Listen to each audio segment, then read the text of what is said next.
And we are live here on Plus One EXP's Roll for Content channel. My name is Tony Vicenda. I am Chief Alchemist here at Plus One EXP, which is a weird little brand that multi-classes in tabletop game design, beard and skincare alchemy, and the Bardic College of Content Creation. Our hope and desire here at Plus One EXP is to help amazing designers find great players who love their games, and amazing players find great designers whose games they can love. We do that in a lot of different ways, but the most fun way to do it is to sit down with those designers to play those games, and that is what we are doing tonight and next Friday. We are going to be doing a two-part stream. It's a public playtest of the Forumla Infiniti racing rules and setting, led by project lead Wes Franks. Super excited to be here. We've got an amazing crew of players, and we're going to loop around and meet all of them in just a minute. But Wes, for folks who don't know who you are, which would be weird if they're on here, but you know, it's possible. Why don't you tell them who you are, what you do, and tell us a little bit about F-Infiniti. Hi, yeah, my name is Wes Franks. My pronouns are they, them. I'm very low key and chill and subtle. And so, you know, I very much, I move through silence like lasagna. I'm completely lying. I'm very loud and brash, and I'm very happy to be running this game.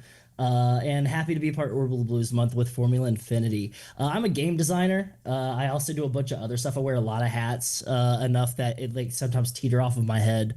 But we keep on chugging. We keep moving forward. I'm really stoked to be playing this game with these people. I'm really stoked to introduce this game to you. If you want to follow along with all the other stuff that I'm doing, you'll get like all the like shout outs at the end of the stream. But I'm at carrying-comfort everywhere. That's my website, carrying-comfort.com. And Forumla Infiniti is a supplement for Orbital Blues. Wes, what is Orbital Blues? Well, Orbital Blues is a game that is developed and produced and published by Soul Muppet Publishing. They are a cheeky group of British game designers all the way in the United Kingdom that have made such beloved games like Inevitable, as well as Orbital Blues, and they have, I believe it's Doom Spiral is one of their next ones coming out. That's their Elden Ring Soulsborne style game that's coming out. And Orbital Blues is a very like rock and roll lo-fi future space cowboy western game. It is the lonesome crowded west of sci-fi games. It's Cowboy Bebop, it's Outlaw Star. It is to the detriment of some people, and not all of it, but the maligned Firefly as well. It's got a lot of those vibes in it. But Forumla Infiniti is a supplement that you can fit seamlessly, like a zipper merge, into your game. It can take any of the qualities. If you have a player that wants to play a character with a racer background, you can go ahead and take these rules systems and drop them in. Or if you want to have an entire campaign that is focused around the world of racing, then you can go ahead and do that. I'm going to go ahead and give you a little bit more of a breakdown here. We take the high-octane world of professional high-class Forumla Grand Prix and the dust-and-muck covered low-class realm of stock car racing and everything in between, and we go ahead and combine them and translate them to the lo-fi future of Orbital Blues. This is set in a unique star system. It is not the Sutler system of Orbital Blues core. This is the Senna system, named after Ayrton Senna, who was a famed Formula One Grand Prix racer and champion. You can fit this into an ongoing campaign, start a new campaign, and we're hoping that you can not only have to play this with a group of friends, but you can also play it alone. Let me give you some background and some setting here first, and then we'll go ahead and introduce ourselves to our players. We'll get to know a little bit about who they are, and then we'll dive into the mechanics of the game, and then we'll highlight on some character creation stuff, and then we'll dive right in. Here on Plus One EXP, they like to do a little bit of exegetic role play here, where we like to take a look at not just the game as a form of entertainment and fun and everything like that, but how do we play this game through actual play and learn how to play it, and what can we take away from it. Not only is this a way for us to have fun and kind of like, you know, learn Orbital Blues and everything, but we're also play testing the supplements right here on the channel. We're seeing we're utilizing stuff from the book and everything like that. So let's learn about the Senna system. The Senna system is a binary star system filled with multiple planets, heavenly bodies, space stations, and more. Compared to the lonesome, crowded western feel of the Sutler system, the Senna system and its diplomatic framework is centered around the sport, art, and industry of racing. Each planet and station has their own approach to bureaucracy and economics, ranging from corporate autocracies to anarchist space communes, but the widespread network of the system operates like a connective tissue of oligarchic hives spread across the galaxy. Many corporations, the Rutgart Magnetics Corporation, Solmara Dynamics, even the Formula Infiniti governing body, the Federation of Intergalactic Automobile Racing, or FIAR, hold a tight grip on all facets of Senna system citizens' lives. Imagine you're just getting pumped nonstop with Heineken beer ads, Marlboro cigarette ads. You're wanting to like Rolex ads, all that stuff all the time, and it's all centered around racing. But what am I imagining? Yeah. The racing part. The racing part. It's not all centered around racing. Yeah. You also get to look cool in space. So that's the big fantasy of it all. Regardless of the glitz and the magnetism of modern day's trappings, nothing comes close to capturing the hearts of Senna's inhabitants quite like the thrill of competitive racing. We are here to showcase that racing is not just a corporate entity. It can be a culture. It can be something that's shared amongst people as enjoyment, because humans have a competitive spirit that is born in, like, it is in our very framework and our being. And there's no better way to showcase that than chugging fucking fumes and throwing them into the atmosphere to go in a circle really, really fucking fast. We're going to talk about a variety of planets, but to kind of give y'all like a little bit of a higher view, we're going to be starting on the planet of Slough, where this is a swamp planet that was written by Quinn Blackwell that features a nice little blend of the Dogtown style skateboarding that's built into the culture of this swamp place. There's also swamp boat racing, and there's also hyperpre as well. There's everything in between. It has a corporate oligarchic structure. It is held by a company, and the company manages it. Most of the towns and cities that you will find on Slough are probably owned by a company, and thus they settle the law. They have their own kind of defense systems. But the main part of Slough that we're going to be focusing on has a little bit more of a twist to it. You'll also hear like other planets like Battlefield or Corolla or Tigwa A or Middle Heaven, but we'll dive into those a little bit more. Now, the vibes that you need to expect for this game are going to be a mixture of a ton of things.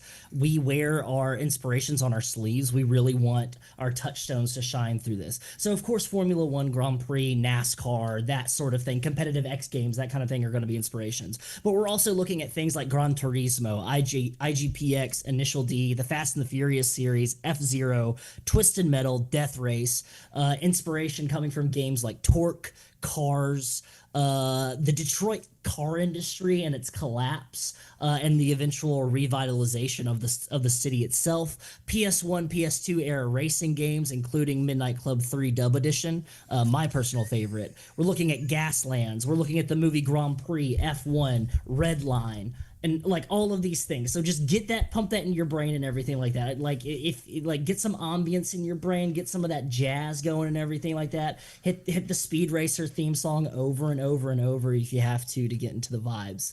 I'm going to be really sweaty and exciting a lot and everything like that. I also have to be mindful of my neighbors, because if I do talk in a commentary voice at any point, it will be loud, and it will probably be like very peaking on the mic. So I'll try to be very mindful of that. Wes's neighbors come over tomorrow. What race were you watching last night? We went through all the channels and we couldn't find it. It sounded so exciting. I was like, I hopped on Apple TV Plus immediately. I'm going to go ahead and introduce you to the rest of our players here very soon. But I also wanted to establish some themes and topics, and this is going to be some content warnings. We're going to go over further lines and bells together as a table, but just in the interest of understanding that this is a show for mature audiences, and it's going to discuss topics and themes that may be uncomfortable for you. And this is including anxiety, death, depression, gambling, mental illness and associated traumas, poverty, classism, smoking, capitalism, oligarchical struggles. There is going to be power imbalances. There is going to be violence. There is going to be substance abuse. There is going to be mentions of environmental damage. There climate change, terraforming, all this kind of stuff. It can be upsetting. Despite the weight of these themes, like this, we are also going to maintain a sense of levity in this. I find that the best way to tell an effective story, especially if you're like, oh, well, I want to have a moral center and everything like that, is to wrap it up in some entertainment and everything. A little bit of sweet with the sour, like a Sour Patch Kid, you know? I've talked a lot and I'm getting sweaty again, so I'm going to go ahead and go around the horn here, and I'm going to go ahead and take a look at our starting grid here with our racers and get to introduce them. So I'm going to look at it how it is in my column on the Zoom window, starting from the bottom. And now we're here. And then going all the way up to the top. So let's go ahead and start off with Kendo. Why don't you go ahead and introduce us with your name, who you are, your pronouns, and all that good stuff. Hey everybody, my name is Kendrick or Kendo, whichever you prefer. I use any and all pronouns, and I forgot everything else you told me to say. I think that was everything you told me to say, but I'm a game designer, podcaster, other things as well, and boy, oh boy, do I love racing. I don't know why I second guessed myself on cursing. But fuck yeah, I love cursing and I love racing. I don't give a heck. You can all go frick yourselves. I live and die by the speed. I'm gonna burn rubber and burn bridges. Let's get this shit going. If you're not first, you're freaking last. All right, great. Perfect. Well, thank you so much, Kendo. I can't wait to get to meet your character and showcase them to the rest of the folks watching at home. Let's go ahead and let's meet B. That's me. Hi. Hi, everybody. I'm Narr, they, them. I am an actor. I sometimes write games, and I am here to go fast. And today is... Yes, and today's my birthday, so you all have to back F-Infiniti. Yeah! Because it's my birthday. And you can absolutely go ahead and back F-Infiniti at ttrpg.link/speed of sad or ttrpg.link/Formula Infinity. I'm really bad at promoting that stuff sometimes when I get excited, but as B stated, it is their birthday, and you should go ahead and support Formula Infinity for their birthday. You could support and also write happy birthday while you support. Yes, but I will only accept the happy birthday if you have backed F-Infiniti. I will pretend I didn't see it otherwise. Word. We will be checking. I'll also throw this out. If we have a stretch goal that we're $1,000 from. Let's say if we fund during this stream, we will make a Narr centric something in the game as extra content to celebrate B's Day. We will immortalize you if we can hit that.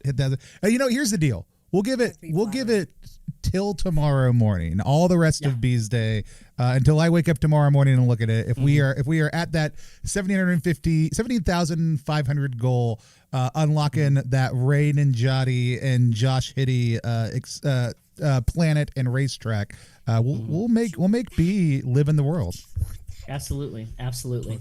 And what a wonderful world it is being crafted by some of our writers. We've got very talented writers like Quimby Rodriguez, Quinn Blackwell that I've stated before, Dear Slatery, myself. We have a bunch. Lynn Kodega as well is dropping some Ice Planet goodness on us. But I would be remiss not to mention one of our very own writers on Formula Infiniti is also joining us at the table, and that is Dusty Hill. Dusty, why don't you go ahead and introduce yourself to everybody? Yeah. Hello. Hi, I'm Dusty. I use they, he, they, them pronouns. I am a game designer, a performer, all around like TTRPG nerd. I grew up with Fast and Furious, basically like playing all the time.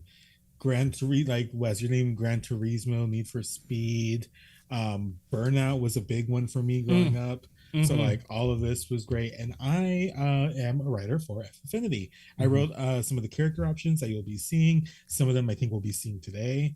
I really I love Orbital Blues, and so marrying Orbital Blues with like the thing of racing, the speed, the octane, also like the ties to like what it does to a person and the family. It's like I try to put it in there, and I'm excited to just uh go fast and you know.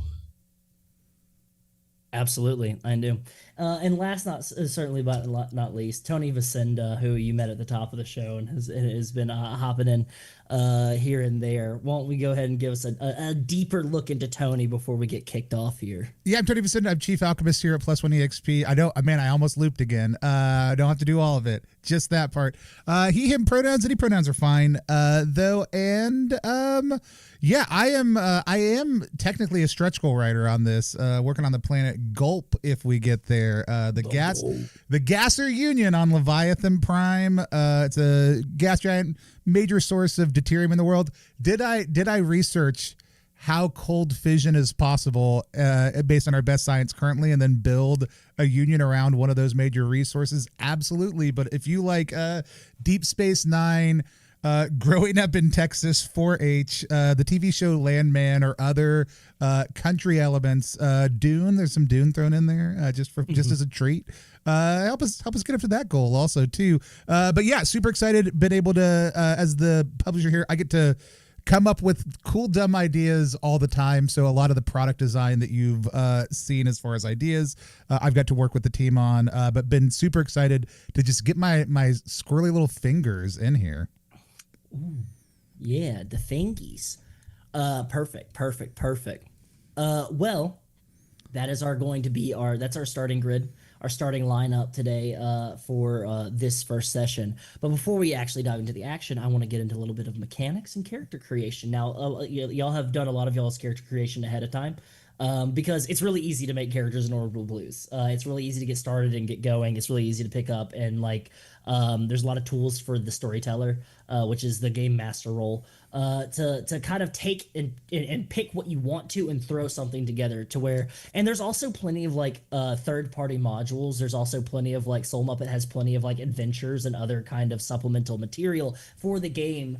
And it's very modular, and I love games that have modularity within them, and also have this sort of familiarity with other games that I play. I'm a big PBTA head.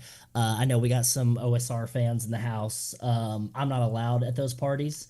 As being a brutalist game designer. So our game design schools don't mingle. Wes showed up and they were like, "Where's your air bladder? You can't get in." And Wes just shake their head and turn around. Yeah, they're like, "What's your philosophy?" And I'm like, "Just mechanics. That's it. Only mechanics." That's the bare minimum. No, that's the complete opposite of who I am. Okay, but let's go ahead and talk about Orbital Blues and the mechanics and everything. So, stat checks are the basic mechanism in Orbital Blues. Everything when you're doing actions, when there is an action that warrants, it has enough stakes. No, hold on. Something horrible has happened. Hold on. Oh, no. Advertisements. No, my PC just started trying to update itself. I stopped it. We're fine. Okay, cool. We're cool, fine. Cool. We were being sabotaged by Windows. I tried to close it, and it was like, "Oh, you want to update everything?" And I'm like, "No." Being silenced. It's great. It's great. It's great. That will play into a little bit of stuff. Who knows? I certainly don't. Anyways, but like I said, stat checks are the basic mechanism in Orbital Blues. If there is something that is occurring that your character is trying to do or trying to survive that has plenty enough stakes with it, then I'm going to ask you to roll some dice. We are using D6s, fam. The stat rolling for Orbital Blues is quite simple. You're going to have, at the most, 3d6, and you are typically rolling either against myself or you are rolling against other folks.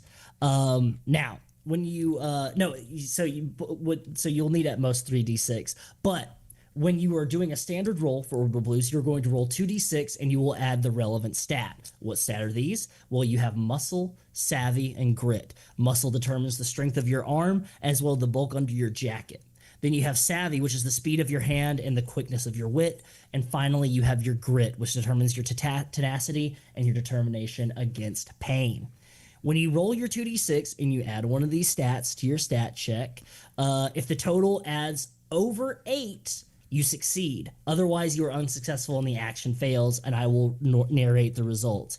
Now, a stat check's target number is always 8. If a situation is harder or easier, then you will either roll with upper hand if it's easier, or against the odds if it's harder. Now, if you're rolling with the upper hand, you're going to go ahead and you're going to roll 3d6 instead of only 2 and add a stat, but you're going to drop the lowest die. So let's say you roll 3d6 and you get a 2, a 4, and a 5. That 2's out of there. So you get to add that 4 and a 5. You already have a 9. Add your stats. You're getting successes over them. Now, against the odds is the exact opposite of that. You're rolling 3d6 and you're dropping the highest. So you got that 2, that 4, and that 5. You're getting rid of that 5. You got a 2 and a 4. That's a 6 on the die. You better hope that you have a stat that is going to get you over that 8 threshold.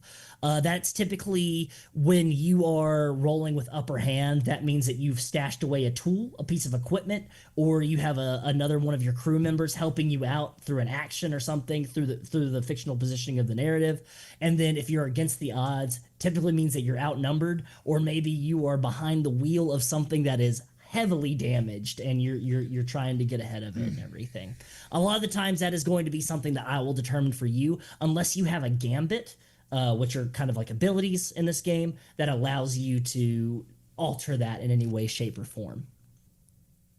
Now, if there are multiple instances of upper hands and against all odds, like let's say, oh, you are driving a vehicle that's damaged, but you got your buddies rolling up backup for you and everything like that. That means you would probably have you would have a negative and a positive. They cancel each other out, so it's just a flat roll. Are we all good on those stat checks? Perfect. Now, let's say you and one of your fellow crew members are going to head-to-head, because let's not forget, Formula One is a team-based sport, the one that exists in our world. Formula One Grand Prix is a team-based sport. There are different builders, which are like teams like Mercedes or Red Bull, or there's new ones like Cadillac, which it's an American car company, which means they do not have enough money to compete in Formula One because you need a lot of money in Formula One to compete. Like the tires alone are like super expensive by themselves. And so, I mean, let's just look at Haas Racing and how they failed. Anyways, moving on. So these are typically like constructors, like car constructors, that will try to build a car that's perfect and beats all the other cars. Now, they have their own championship, and that is determined by the points of 2 racers on their team. There's also a separate driving championship where the racers are competing against one another, and that includes the teammates. So there are a lot of dynamics on teams where you may have a younger guy and an older guy, and there's a lot of like butting heads because the younger guy may be better than the older guy, but the older guy's been fucking doing this for a longer time, and so there's like I'm the oldest guy. You have to, I've watched Cars. Yeah, you've seen Cars. You understand it. The concept and everything. That applies here in our own Hyper Prix, Formula Infiniti Hyper Prix, which is our version of Formula One. You as crew members, let's say your entire crew, yeah, you may have somebody that's a crew chief and you may have somebody else that does something else, but you as 2 racers on your team or how many other racers or anything like that, when you're going head to head, you might want to see who's better than the other one. So in that case, you'll go ahead and roll against each other, and whoever rolls the highest wins. It's always that simple. It's always that simple. Unless I say something freaky deaky like whoever rolls lowest wins, which, that may happen, that may not happen. Is that all good? Perfect. Now, there's other things called observation checks and everything like that, where it's like, oh, can I pick up on things that are happening and everything like that? That is just going to be rolling 2d6 and then adding a relevant stat, and we'll go into that further if it happens. All right. Measure of time, we're looking at sessions. I am not having like set defined, like we have phases and everything, unless we're getting into a race. This is a very cinematic game. I'm going to be playing flat, fast, and loose with the camera. I'm going to be playing fast and loose with like how bogged down we get in mechanics, because Orbital Blues is very breezy and light like that. You don't have to get bogged down. The mechanics is quick to the pace. So we're going to have things that are made up of scenes, which are going to be like 1 or 2 connected backdrop locations where things interact. Then there's going to be sessions, which is what this is a collection of scenes. And then you have arcs, which is going to be this weekend and next weekend. Capiche? Got it. Now, we have specific racing rules for this game that has been written, that is utilizing a deck of cards, a circuit that has been written for the planets, and it's all intuitive so that you can go ahead and write your own custom ones if you want to, but we're giving you some pre-written ones as well to give you some inspiration. I'm going to go further into these rules as we go, but I'm going to go ahead and let you know right now that when it comes to races, you're going to have laps, and the amount of laps that a circuit has, like the race has, is going to determine how difficult it is. So let's say a race that has 4 laps. Well, I'm going to go ahead and I'm going to lay out 4 cards face down, and those are going to be determining our lap events. The events that happen during that lap that might affect the grid positioning for the people that are racing. Each planet, it has their own special one that are on face cards. And by face cards, I mean ace, king, queen, knave, and 10. We figured 10 because that gives us a nice little bonus. And then all of the 2 through 9 cards are standard, apply to every race whatsoever. But we wanted there to be some like special ones that felt like closer to the circuit, to the track, to get that kind of environmental storytelling and that environmental difference with everything going on. We'll dive into more of what those happens, but just keep in mind that what position you are in the grid determines what bonuses and debuffs happen to you. But just know that if you were in the lap leader, if you were in the front of the pack, there are no bonuses. You are a target. It is only it is only negatives because everybody's gunning for you. And that's just how it is, you know? It's lonely at the top. I think I'm ready to get to know these characters real quick. But I'm going to edge you again because we need to handle some safety tools before we get into these things. I was going to call it out if you didn't. You're great. You're on it. Absolutely. You know me. I love edging the audience. Clip that out of context. Perfect. Let's go ahead and move into our lines and veils and other safety tools. You want me to handle that, or you got it? Go ahead and take it away. Yeah. So we use a couple different tools here on stream to make sure everybody is comfortable and understands the focus of the game. These are lines, veils, the X and O card, and the open door policy. Lines are things that may happen in the world of Formula Infinity, but they don't happen while we're playing it. They are firmly off limits. We have a strong line against sexual violence and sexual coercion here. On the channel, Wes already gave us some caution warnings at the top. So with those things said, are there other lines or veils we want to add? Or sorry, are there other lines we want to add? Cool. Veils are things that we handle in a certain light. They may be, hey, we're only going to approach this if we're going to fight against it. Things that we may just mention and then move forward, not lingering on them. Or we might fade to black if they come up after we bring them up. Are there any veils that people want to add?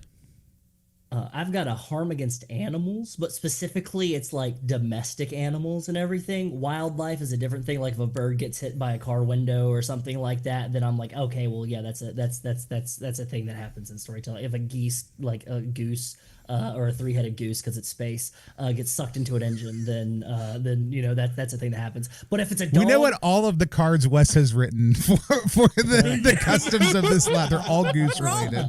They're all goose related. Yeah. I love how you were like, yeah, a bird getting hit by a car, that's nature. That's nature. That happens. That just happens. It's been happening since before people crawled the earth. Just me, like whenever like writing for this, and I'm just staring at my little like vision board, and it's just different kinds of birds, and I'm just like.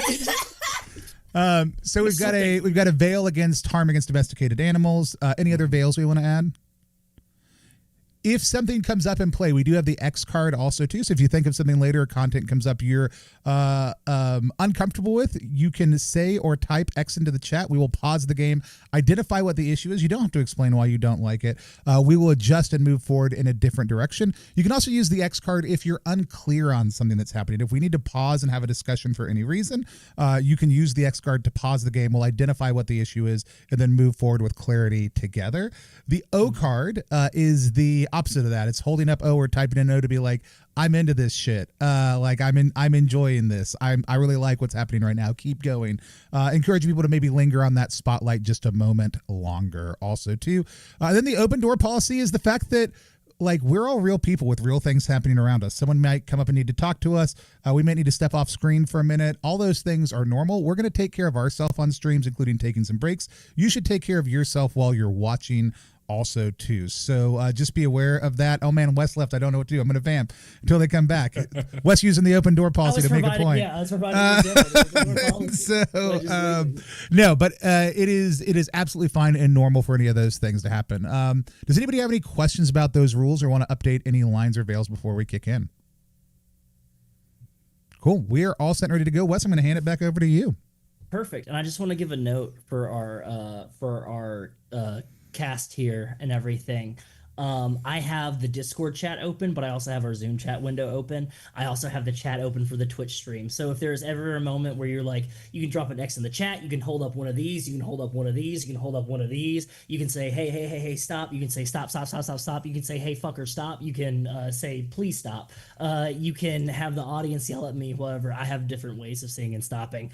I also want to let you know that you can hit the X card if things are not, it doesn't have to be uncomfortable. If you're fucking confused, please hit that X card and we can stop and we can kind of explain where we're at. We can kind of figure out where the fictional positioning is and we can go over rules and mechanics and everything like that. So yeah. Perfect. All right. Yata. Now, let's go ahead and dive in and meet our characters. Now, we are going to be doing kind of like a group kind of like building of your crew and the concept. That's how we're going to be starting out here. You all know your characters really well. I know your characters kind of well, just from what I've been glancing and gleaning off of them. One of your characters I don't know at all. I think maybe multiple of them I don't know at all, which is great. I'll prefer it that way. So with the crew building in Orbital Blues, you always start off with like a concept. What is your vibe? What is your overall kind of like makeup? To give you some backdrop to kind of inspire you, we are going to be starting at the beginning, our story at the beginning of a Forumla Infiniti Hyper pre-season. Now, much like Formula One, a season happens at different circuits across the world. This includes Bahrain, typically starts with like the Australian Grand Prix, Las Vegas Street Prix. There's like Singapore is a popular street one, and they have different type of circuit types. Silverstone in the UK is a really tough, like curvy track that just happens as a normal standard circuit. But then you have Las Vegas and Singapore, which are street tracks. They have super tight corners. It's very close, high intensity racing. There's a lot of crashes. Monaco is a blend between the two of those. Nürburgring in Germany is just a high intensity. It's all mountains and hills and everything like that. Forumla Infiniti has a similar concept, but instead of countries or cities or islands, it is planets, and each planet has their own thing. Like I said at the top of the show, we're going to be starting off in a swamp thing, and that is where the start of the Forumla Infiniti season is taking place, on Slough, in the Crimson Line Apex series. Each of these can be sponsored by one of the corporations that we include in this game. You can take the corporations from Soul Muppet supplement that they're backing right now for Orbital Blues month. You can take a bunch of stuff like that and throw it into it and everything like that. But I want to kind of give the concept of your crew, and we're going to develop a name. We're going to develop who your sponsor is, because your crew, while being a racing crew, is not a real racing crew. Because Orbital Blues, the main function is that you are trying to survive in a galaxy where you need to succeed. Success, money, power, that is how you establish who you are. That is how you establish what kind of work comes your way. And that's how you succeed and you stay ahead of whatever you're outrunning. Because that's the thing. You're outrunning something. You're trying to go faster than your demons. And guess what? Your demons have a like V64 engine, and they are barreling down on you, and they do not give a shit that you are tired or you are broken or you are sad. So with your crew, with your character concepts in mind, I want us to kind of develop a idea of who you are and what got you into racing. What is y'all's main focus when it comes to blending the criminal world and the racing world? Are you a scrappy team that just started and like maybe somebody organized you together? Was there a sole like patron that offered you all like, I'm getting a team together, I'm getting all of like the misfits from the galaxy together to make a team? Are you a organized crime family? Are you a gang? Are you just people that came in from Sutler System because you heard that there was a lot of loot to be taken in Senna, and you figured might as well start your way from the top and bottom, and you ended up here somehow? What do we got? Anybody got a strong idea? I've got one. Give it to us. So today I will be playing Dallas Hopkins, who I don't think that the audience and the other racers know that as Dallas's name. I don't think that they know Dallas's name. Primarily because I'm going for a masked racer kind of deal. Very much, and the thing is, it's not my mask. It's my grandfather's mask. Ooh. Who was a racer years before me, but tragically died in an accident. Mysterious, I'm certain. Mysterious accident. And because of that, my family, as what tends to happen, tragic accident happened, everyone very, knee-jerk reaction, like, thing is bad now, despite all of the years that it was totally fine up until that moment. Or at least manageable up until that moment. But goddamn, I still had a love for racing. I remember my grandfather out there on the track working on vehicles with them, and my heart dragged me back. But I knew that I couldn't race with just my face not in my name, because if my family found out, then trouble comes. But my grandfather always had, I guess it's probably not a mask, it's probably a racing helmet. More like full, like, kind of like Frankenstein from Death Race. Like, that's kind of a mask, but it's a little bit of a helmet or something like That's that. great. Yeah. A little bit like that. Yeah. I like that. And so hardcore fans might recognize, and it's like a is this an homage or something else? How'd they come back?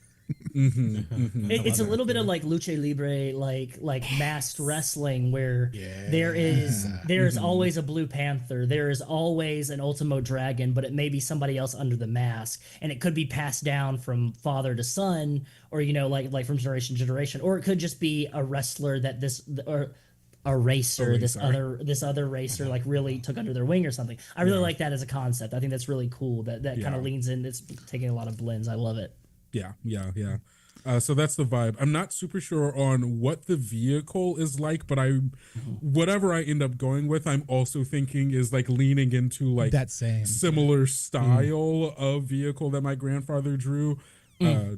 Probably not the same colors, maybe. I'm thinking like trying to space it out a little bit, because if it's too on the nose, then my family's like, okay, hold on. Wait a minute. What's going on? We know that car. Exactly. So it's like close enough that hardcore fans of my grandfather was like, this is either someone really, really in the know or something Is this else. gimmick infringement or is this homage? Yeah. Exactly. Oh my Exactly. God, you gotta watch out. You gotta watch out for those Right. Lego sequels. They'll get you every time. You got to pay the licensing right to the corporation that last owned that. My grandfather's IP. Yeah. Oh my god. So, Your grandfather. awesome. I love that. My grandfather IP. Intellectual property. B, what about your character? Where are they coming in from? Me? Yeah. I have decided that I am playing the biggest pussy in the entire galaxy. Because I was min-maxing stats, and then I went, nobody's picked 0 grit or 2 muscles. So, I got my buddy killed by like making a mistake with their vehicle and watched them die. I love it. How long ago was that, B? Yeah. Whatever's the most narratively interesting. Probably not very long ago. It's Last probably week. pretty recent. Okay. It's probably recent enough that I left before I could get blamed. Love it. And that's why I'm here. Ooh. Hell yeah. Yeah. Love it. Oh, if you're talking, Wes, we can't hear you. Oh yeah, that's right. I will say that there's nothing better than proving that you're innocent and you had nothing to do with that than running away from the situation. Yep. Absolutely. Are you yeah. are you a driver? Are you a racer? Did you speed off, or what's your zhuzh on the track? I had the idea of being like a pit stop kind of mechanic. Pit crew. Yeah. Like pit crew, which is worse because that's why they died. Oh. Because I fucked up. And so I took body work. And I love don't it. worry, guys. It was one time. It was I only killed one innocent. It was one time. You know, they left at 1.1 second and you needed 1.2. Absolutely. I do love F1 the for ya. concept. Yeah, if you've like seen the F1 movie, or if you've ever watched F1, you know that it is a prime thing that like 7 seconds in F1 is like, that is the farthest that you can go in a pit stop, and that is still going slow. Like you want to hit 3 seconds for that and everything, of taking the tires off, putting new tires on, doing the refueling and everything like that. Like as fast as you can, like as fast as you can as possible, of like that like you want to, you're in, you're out, you're off, because every moment where you're not driving, somebody's taking your position. And I love this idea because accidents happen like that all the time because you're moving fast and like you have to go slow to go fast. And so if you get too into it, so it's tires in Formula One. In my head canon in Formula Infinity, because Orbital Blues in this game, in the spirit of anti-canon, where there are some things that are given in the book that are canon, but a lot of it you come up with yourself to kind of string things together.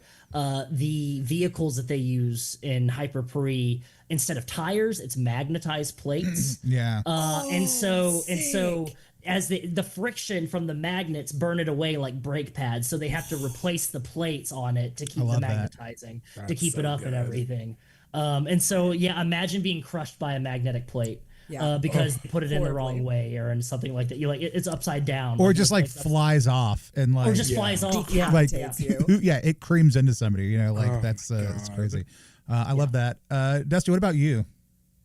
Yeah, I am gonna be kind of like similar actually to Dallas, but I'm playing like a legacy person. I'm gonna be playing Kazurio Zero Strider, who got into the race because their fathers, like racing's been in the family from their father's father's father. And so like Strider has been a name in racing for a long time, and I think it'd be really actually interesting if like Strider and Dallas's grandfather, like the older Strider, were like rivals at one point.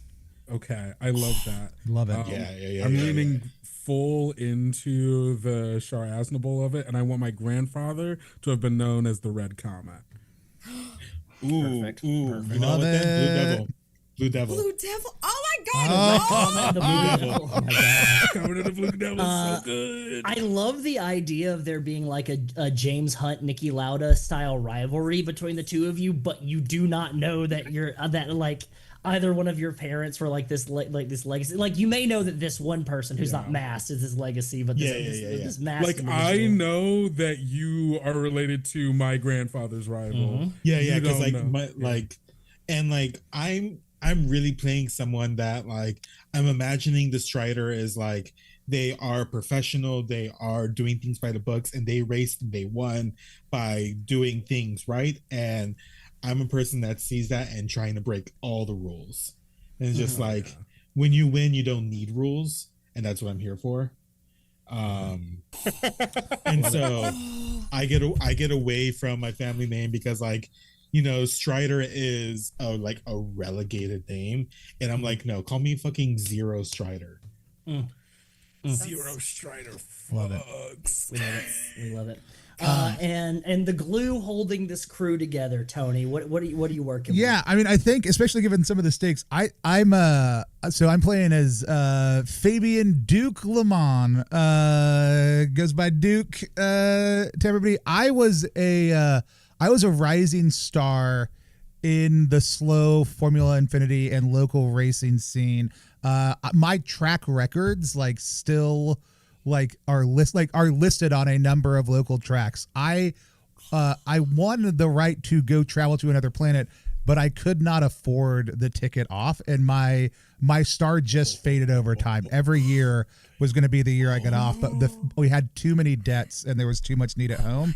So I have settled into being a crew chief, and I think to give shape to it, I think I am the crew chief that is just like, hey, you showed up and you don't really have a plan, or you're new here on Slough because this is the starting season and people just show up.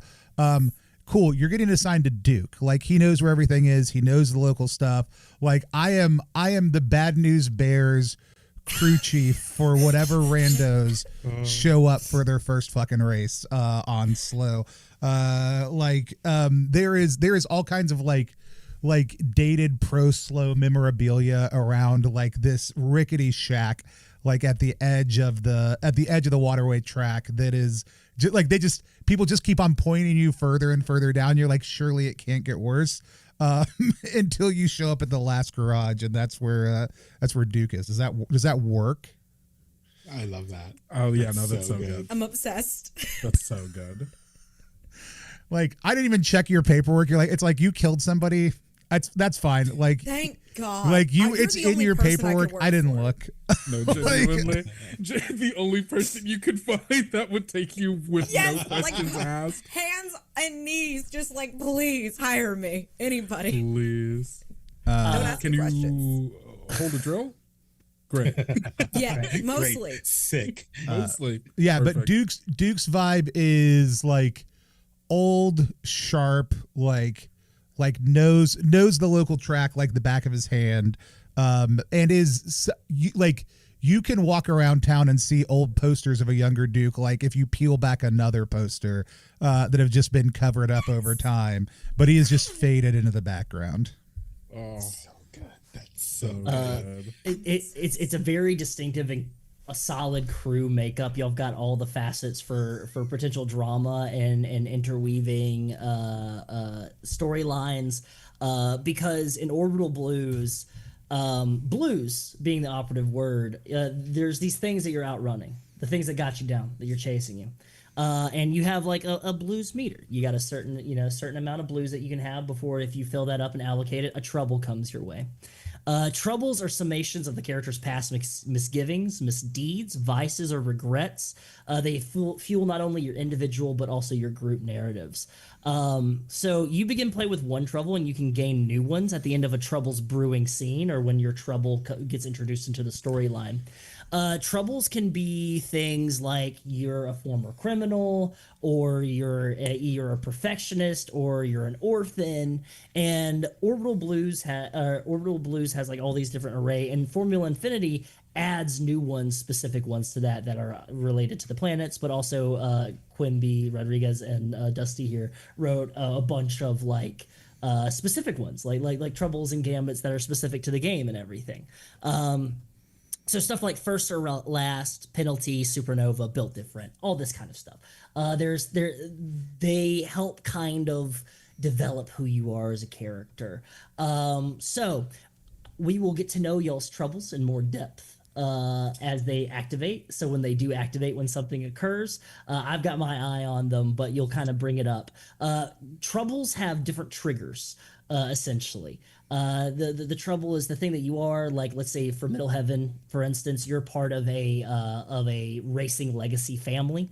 And so Middle Heaven has a lot of different crime families that are tied into racing. And so that's a lot of weight on your shoulders. Much like Dusty's character here, is a lot of weight on your shoulders. So if you fail to live up to your family's legacy, or if you use your legacy to leverage getting ahead of somebody, then that activates your trouble meter. That gets you more blues and everything, and that gets you closer to your trouble coming around. Whether it's your family dropping in and making your life a living hell, or maybe it's a ghost from your past that died and it has you scarred because you work in a dangerous industry.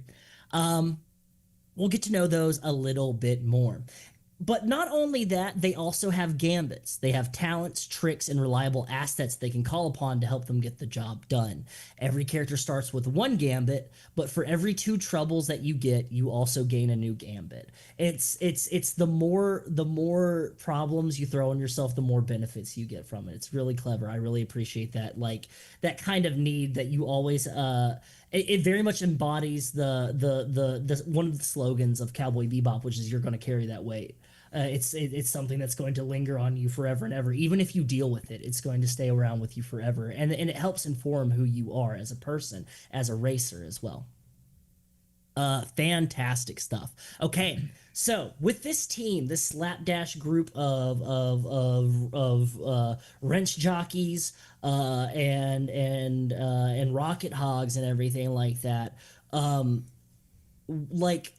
were y'all formed together by a single entity? Were y'all brought together for a job? Were you handpicked, or did y'all just kind of stumble across one another, or was it the fact that Fabian kind of picked y'all out of a lineup and said, I have this one last season, and so I need a crew, and I just need to get across the finish line. I just need some points, honestly. Or is it like I need somebody? Are you going towards a goal and you just have to rely on one another? Like, what's the concept that y'all are thinking as we're starting to learn these characters and who they are and how they might link up with one another? I think I might have chose Fabian on purpose. Ooh, because I think I might be familiar with your history and knew that like you were like this promising star that just bad luck happened and you just kind of faded out. And I think like in the early parts of like me trying to figure out like, okay, I'm going to be a racer. I don't have the money nor experience to be in any official race. I'm only going to be able to like, do it at this level. And like when like going around talking to people, trying to figure out like where am I going to get my start. And then I hear about you, or like maybe I even see you like out there and I'm like, oh shit, that's like no one knows your grandpa was like toughest racer I ever ran against. Like, like Fabian Lafayette, they call him the Duke. They call him the Duke, and I'm like, and I was like, and I remember the race, and I'm like, he's good and like knows his shit. If I'm going to learn from anybody, this seems like maybe my best shot. Yeah. I mean, I love that. Yeah. Yeah.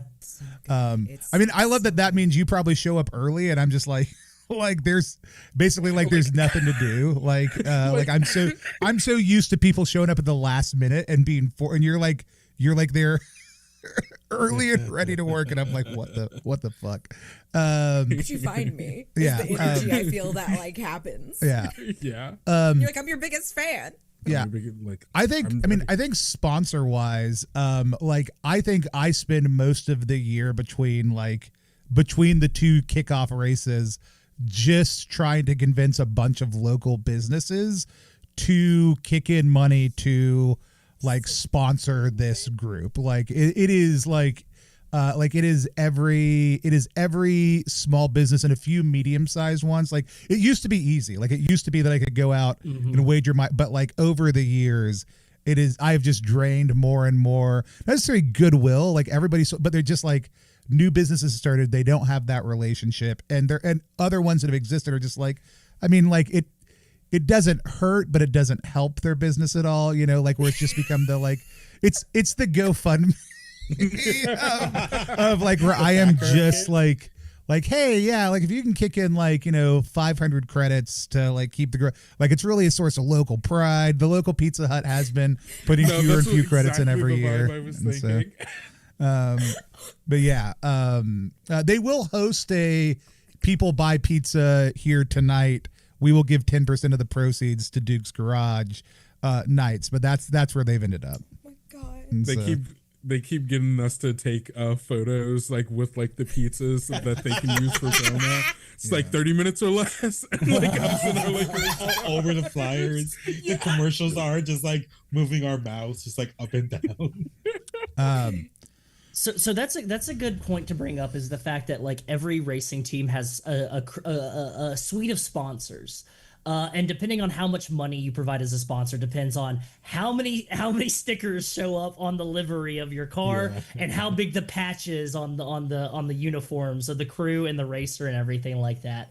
So like think of like Red Bull, like they have their own team, and so Red Bull's the big smack dab on it. But they also have like AWS, like Amazon Web Services. They have other stuff as sponsors and everything like that. There's also general sponsors for racing. There's the provider of the mag plates. There's the provider of like the beverages and everything like that. And so let's come up with our primary sponsor. Off the cuff, we can come up with the smaller stickers on the livery, which is like the paint job of the car, and on the patches. But I want to concoct what is the medium business that was that Fabian was able to hook, the not quite white whale, the maybe like the gray whale. It's Slow Cones iced treats. Like it is Slow Cones. Slow Cones. Slow Cones. Yeah, let me spell that out. They've got hover trucks all over the place. You're anywhere on Slow, there's a Slow Cone a truck, pretty nearby, unless you're really out in the sticks. But yeah, Slow Cone is the medium-sized whale sponsor we have that's getting the primary space on the livery. Could it be a sticker of like a Slow Cone, but the whatever, I'm matching snow cone, right? Yeah. And it has just like a smiley face on it, so it's like a snow cone with just a dopey smiley face. I like that the ice cream part, like the snow cone part, is maybe the same color of the planet and everything like that. It's like that deep green, kind of brown and yellow swirl, where it's like, I don't think that's an appealing color whatsoever. No, it's that's not. Our primary it sponsor. might as well have been yellow, right? Yeah. Do they have a flavor named after us? Please. That's my next question is, are y'all that was your next are y'all Slow Cone Ice Racing, or do you have a specific racing team? Because like to bring up Red Bull, they have Red Bull, but they also have a secondary team that's like a development team that used to be called AlphaTauri, and now it's the Racing Bulls or something. It's like the Charging Bulls or something like that. Like where it's like we have to have this delineation where this is the sponsor, but we have our own racing team. I think it goes different ways year to year, and it depends on how begrudging the largest sponsor is. Like sometimes it is like, hey, this is Duke's team, and there's still a lot of that, I think. But I think more and more people have kind of demanded those naming rights and kind of come in asking for them right away. So yeah, I mean, I love that this year it is do we think it's just Slow Cone Racing? Does anybody have a pitch? I mean, I was just going to be like Slow Racers. Literally, I was thinking that as well.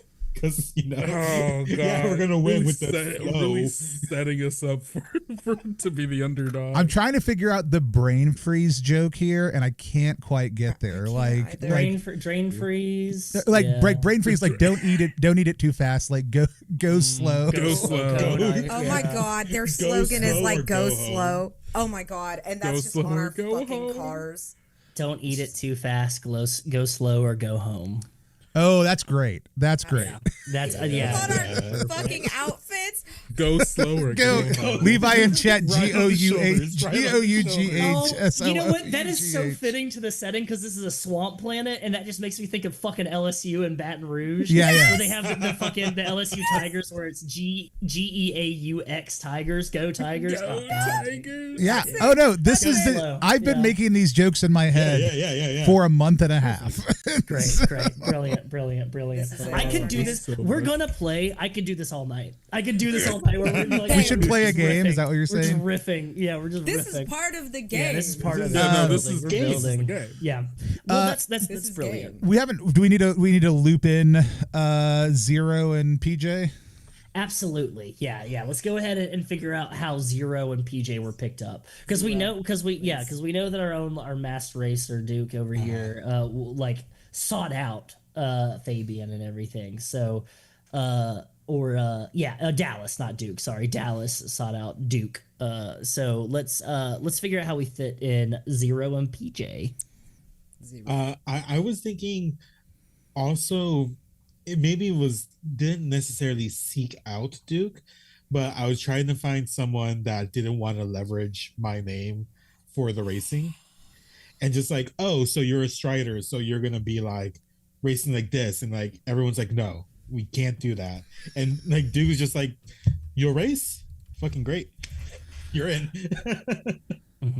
I actually think I imagine like first meeting it's like I raced a strider once. Absolute shit. Like it was the exact opposite. Like I just was like, oh no, I remember somebody with that name. They fucking sucked. And you know what? That's like, fuck it, I'm in. Like that's I actually think it's maybe fun if I push you off initially because I can't manage I don't have a crew. I can't manage two racers with with no crew, and so like maybe that like is there a moment where you go find PJ? Like how do y'all? Oh my god! I was like, you're just like, okay, fine, and then like maybe like I'm getting away in a huff, and I bump like I'm walking in through, and like I bump into PJ, and PJ looks lost, desperate, like.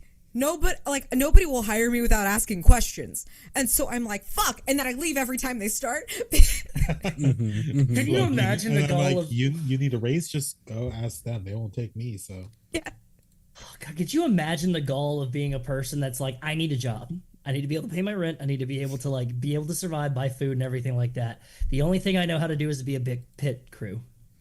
I'm terrified of cars. Fuck. And so I'm just gonna go pitch myself to these different teams. And so you go to all these top tier teams and everything like that, and they're like, okay, so like how do you feel about this? And every question they ask just breaks you more and more. And so yeah, of course, bumping into Zero, and then Zero's like, I don't know, go check with this guy, and Duke goes, you're hired.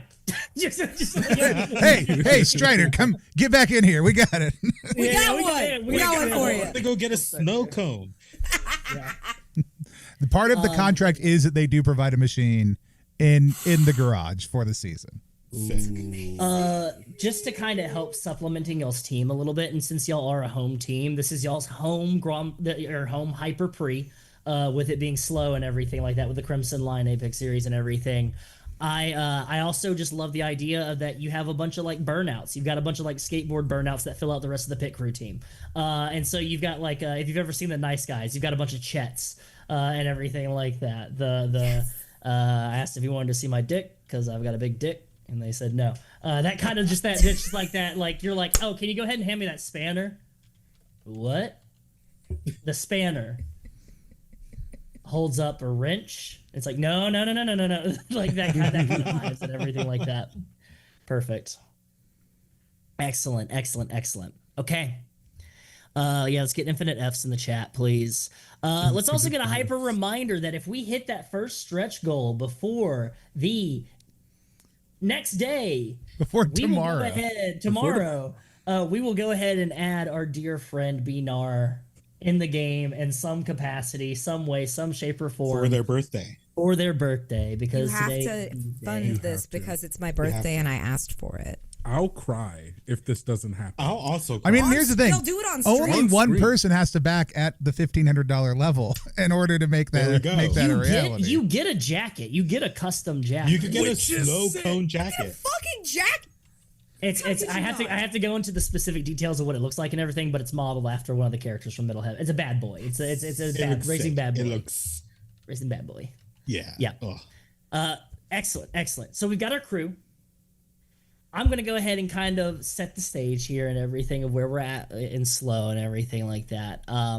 But this gives me plenty to work with. This gives me so much to work with. I've been having this 3 a.m. in Tokyo kind of ambiance, like Need for Speed playlist playing in the background, and so I think that I'm plenty fueled up and I'm ready to kick off. So let's talk about the planet Slough in general. As we see the camera just opens up, we've got the "Go Fast, Don't Crash" our title card. F-Infiniti story. We don't have a title. Well, we maybe have the Star Wars style title crawl where it's like in a world of high-speed octane racing and everything like that whole stuff like that. This is Formula Infinity, that kind of thing. But let's talk about Slough.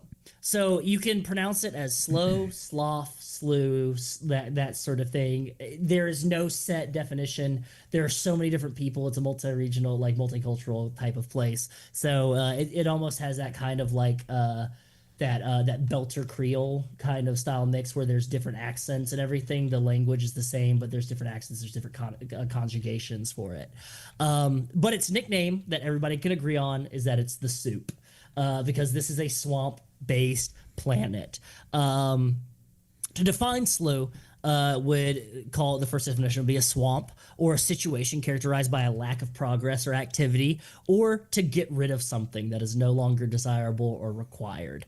The primary export is crude fuel. It's crude. It's the black stuff, the guzzling, the dinosaurs of the earth that is pulled from the earth by a company by the name of Solmara Dynamics. And they own the planet. They own all the operations. They're primary sponsors. They do the organization of all the events. It is a company planet. The majority of the economic status of the majority of the people that live on this planet is poor, and the minority is affluent. So it's a real 1% and the rest of the 99% kind of demographic. It has a population of less than 40,000 at any time. Most of it is people that work here and their families. But during the race season, it can have as many up to 100,000 people on the planet at any point, which gets it bursting at the seams, which doesn't seem like a lot of people. But that's just because, like, imagine like New Orleans Mardi Gras in Mobile. And then you're like, oh, wow, I'm bursting at the seams. I need a new belt. So it's that kind of thing. By the time Offworlders figured out that this swamp could be inhabited, the people here had already been doing it for generations. They're proud folk who knew the balance between floating slow and racing fast. They built their homes on the water and their lives on pride, not profit. Drifters, dreamers, and houseboat nomads carving a rhythm out of the mud and the mist. Then Solmara Dynamics came sniffing, hungry for virgin land and untapped wealth, the crud, the crude. Didn't take long before the flotilla was broken and scattered to the edges, while the cascade rose like a marble tumor, or the heart of the people used to beat. They paved canals through memory and called it progress, selling tickets to watch blood spill in the same waters that once gave the people life. Holy shit, that's very evocative writing. Great job, Quinn. Man, Quinn Blackwell is Let's also go. a really great writer. Yeah.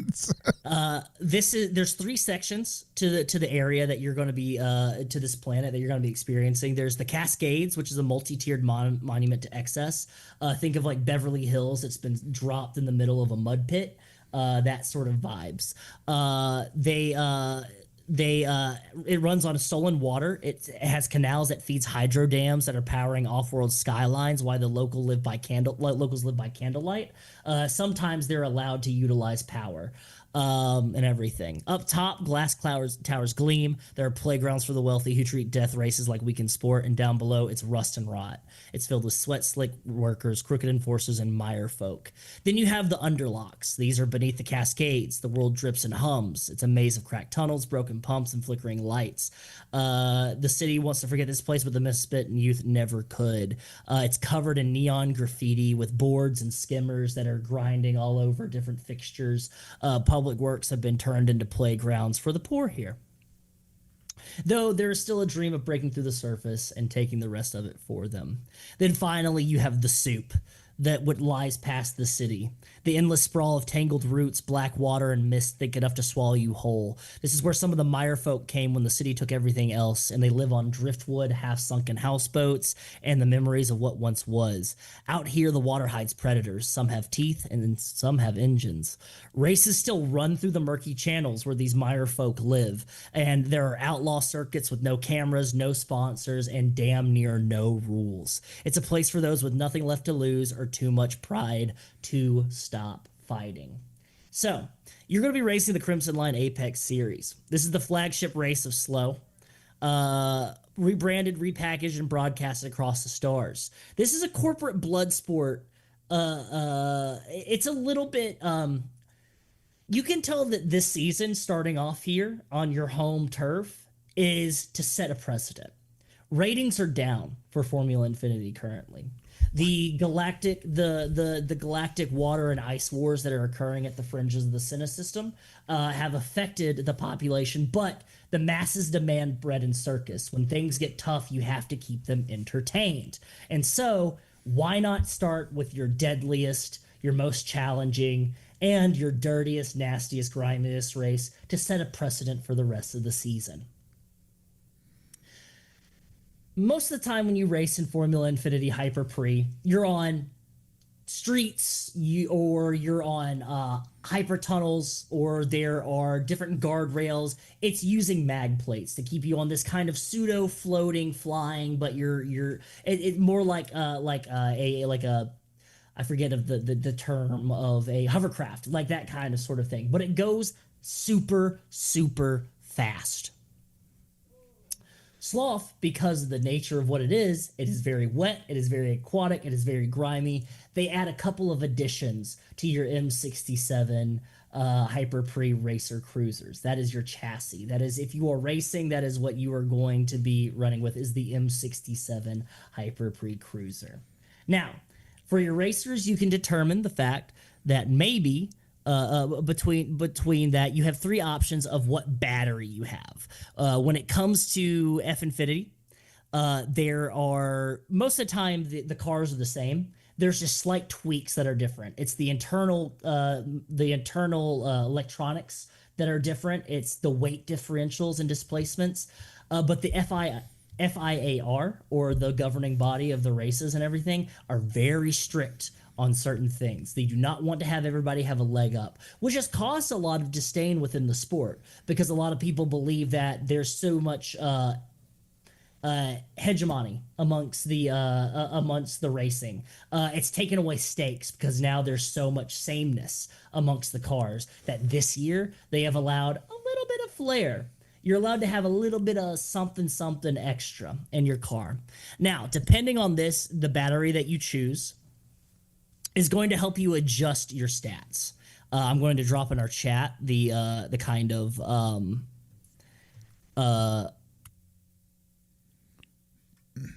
what we're working with here for the M67 on our Zoom chat. You've got a Gallipoli battery, a Rutgart battery, and a custom battery. Thinking that Gallipoli and Rutgart, which Rutgart is the top of the line and Gallipoli is like the second, they're the two most like dominant like corporate rivals when it comes to powering these things. And then you have a custom battery. The loyalties allied to the racing crew and the sponsors, their size are medium, and the baseline for these it starts with a body of 1, a mobility of 1, and a system of 1. Now, if you choose the Gallipoli, the Gallipoli battery, that provides you with an FIAR approved SOS, which is a slipstream overtake system. Essentially, think of it as if you end up behind the person in front of you and you stay behind them long enough, you pick up drift and you're able to slingshot yourself around them. So that is going to give you a +1 to mobility, but it is going to give you a -1 to your body. So that gives you a 0 body, a 2 mobility. So it makes you more fragile, but you go faster. But if you choose the Rutgart battery, it gives you something called the drink. The drink is well known amongst all the racers because it is, think of it as like Four Loko and Powerade with whey protein. You are moving at such high G-forces that your body needs drugs and this drink to help keep it stabilized underneath it. You are strapped to a fucking rocket and you're going around high curves and everything. So there are standard FIAR approved drugs that keep your body regulated and everything. They want to make sure that your vitals are staying okay. But Rutgart has established something called the drink. It is a reservoir that is tied to their battery that allows the battery to power the person, essentially keeping you a little bit more stabilized. So what that is going to give you is one less on your body, but +1 to your system. That means that you're going to be able to handle system checks. You're going to be able to handle a lot of the other hazards on the track that other folks aren't allowed. Now, if you're not racing, it's okay, because as the crew chief and the pit crew member, you're going to be able to help fluctuate and adjust things that might happen on the track. But we'll get to that. Your crew has prepared for the race. They're in it. They're all for it. They are ready to collect as much money as they can from all the sponsors. You do not have to win. You just have to place high enough to get points. That is the entire point of this. You need points. But, because the thing is, you're never going to compete against these other teams. I'm sorry. But Angel's Flight, owned by the Choi family, they have too much money. And they're not even the top. You've got Manolo, who is like the Ferrari of the universe, where they are always dominating. They have their distinct red and yellow, or their racer yellow, their hazard yellow with red accent cars with their liveries and everything like that. It is a status. There is never a Manolo car that is any other color than yellow. And if you see it, it's a custom job, and it was probably done with disdain. Shout out, rest in peace, Kobe Bryant, who I think got a purple Lamborghini, and that was like a huge thing, is that Lamborghinis are always, they're never purple. And so, you know, hell yeah. But you are all preparing for this race. You just have to place to keep going, because you need the points to keep going. Because also, if you don't get any points, you're not going to get sponsorship money and you're dead in the water. And, well, Fabian's going to end up in a ditch someplace. Duke's going to end up in a ditch someplace. And, well, they're not going to sponsor us again next year. I can feel it. I can feel it in my bones. I tell you. We're at Sponsorship's drying up. Absolutely. So let's go ahead and talk about the night that tides turned. They say sloth doesn't forget. It just swallows what's left and keeps on moving. But Illa, Tide Glassvera, knows better than anyone. Once a leader of the Meyerfolk uprising, she watched her people drown when Solmara Dynamics raised the Cascades over their homes. Now she's back with a plan to take it all down. One last act of rebellion, no matter who gets pulled under with her. Your reasons for touching down in Slough are your own. You're here to win a race, of course. You're here to keep the machine going, to keep the fuel going and everything like that. And Illa knows that. So, most of the time, you're overlooked. You're not one of the top tier teams. If anything, you stick towards the middle of the pack if you get lucky enough. But there are some folks that bat an eye at you, and of course, this year, the fucking what did we get? Slow cones. Slow cones ice was one of the primary, and they gave you a hefty credit shit, Duke, that allowed you to not only hire a chief engineer in PJ, but also a pit crew of all these folks, and then 2 new racers. You being the team principal, which is what a crew chief is essentially in this, as a team principal. You're the leader. You're holding everything together. But when you return to your ship to assess and gather all your things to get prepared, you return to the paddock and everything like that. You find out that a specific battery, out of not just not a specific battery, but a specific component that is for both of your racers, have been stolen from both of your vehicles, both of your rigs, and they are being held in the hand of Isla, who is standing in the back of the paddock. To which she explains to you that there is no real slow cone ice treats company.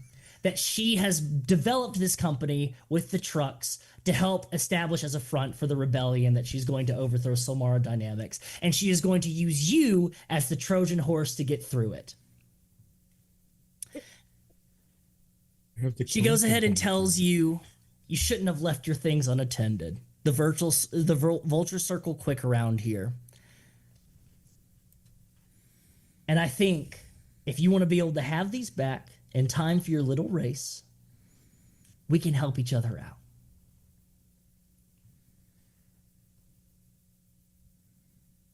Words on the canals say that there are a group of folks here called the Vultures that she wants to connect with and she wants to hire. She wants to link them up and get them into a point within Solmara Dynamics plants where they can take it down from the inside using a series of explosives.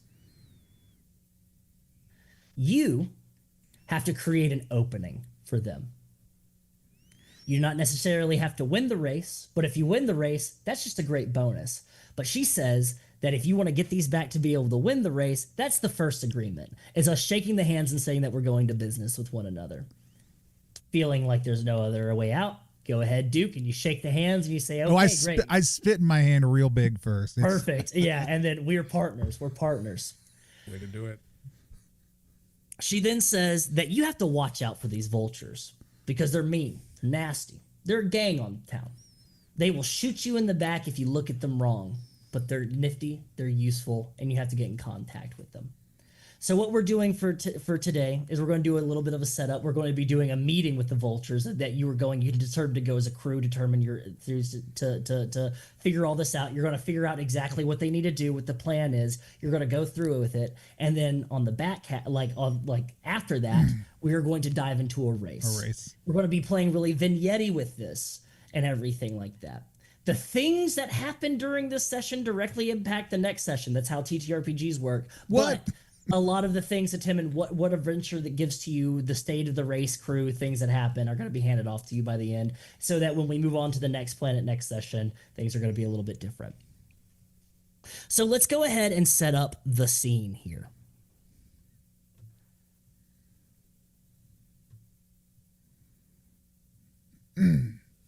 You're in the houseboat graveyard. This is a elephant's graveyard of half-sunken houseboats, rigs, old trailer pullers, the deep haulers, that sort of thing, that are just sitting out of the muck and the mire.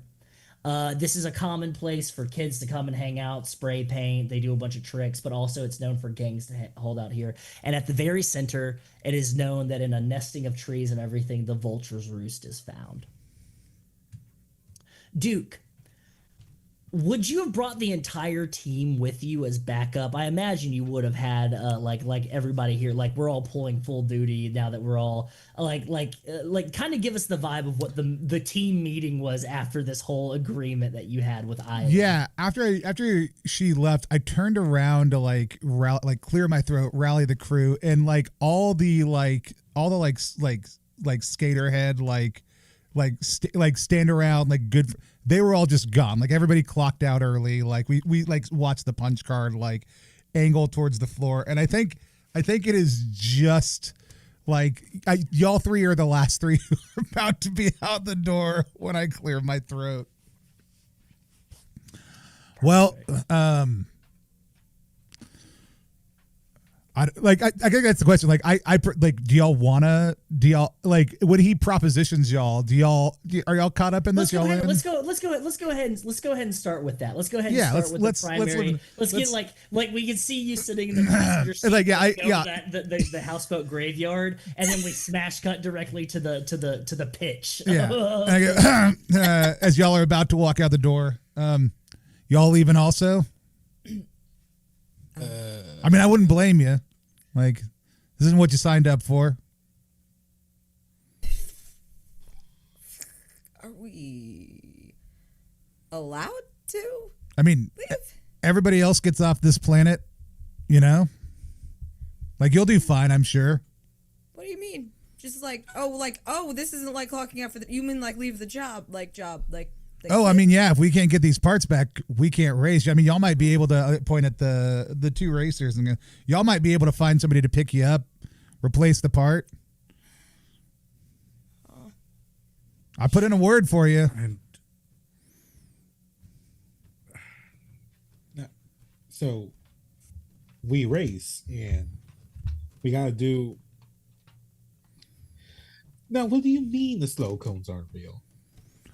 Okay, I get it. You're new at this. The slow cones are real. Slow cones as an organization is a front to help surveil and launder, I'm assuming money, but also information back to a central place. I mean, look, these off-worlders, they suck. I get it, but I also know what this place was like before they showed up. It wasn't better then, but it was ours. I get what she's up to. She wants them gone, but no, the cones are real. Okay. The company is fake. Where are they getting the cones? Hey, if I could race, man, what am I gonna do? Go find someone else, Duke? You know my name's Winter shit. Hey, Duke. You What? see Doyle, this kind of gangly, near like post pimple skateboard or skimmer rider is up to his elbows and tools and opening up drawers. I've been trying to buff the mag plates, but I can't find the buff pad for the buffer and everything. I open all the drawers, and all I've been finding is like half naked like magazine spreads and everything like that everywhere. Is there like a buff pad drawer? PJ, what? You know everything's got a place in the shop. Oh, what's up, Peach? Oh, y'all having a team meeting? Should I get the rest of the gang? No.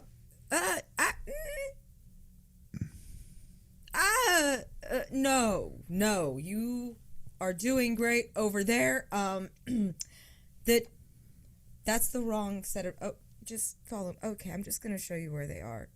You don't have to show me where. You can just tell me. I'm a capable person. I mean, this may be my first job and everything like that, but you gotta start somewhere.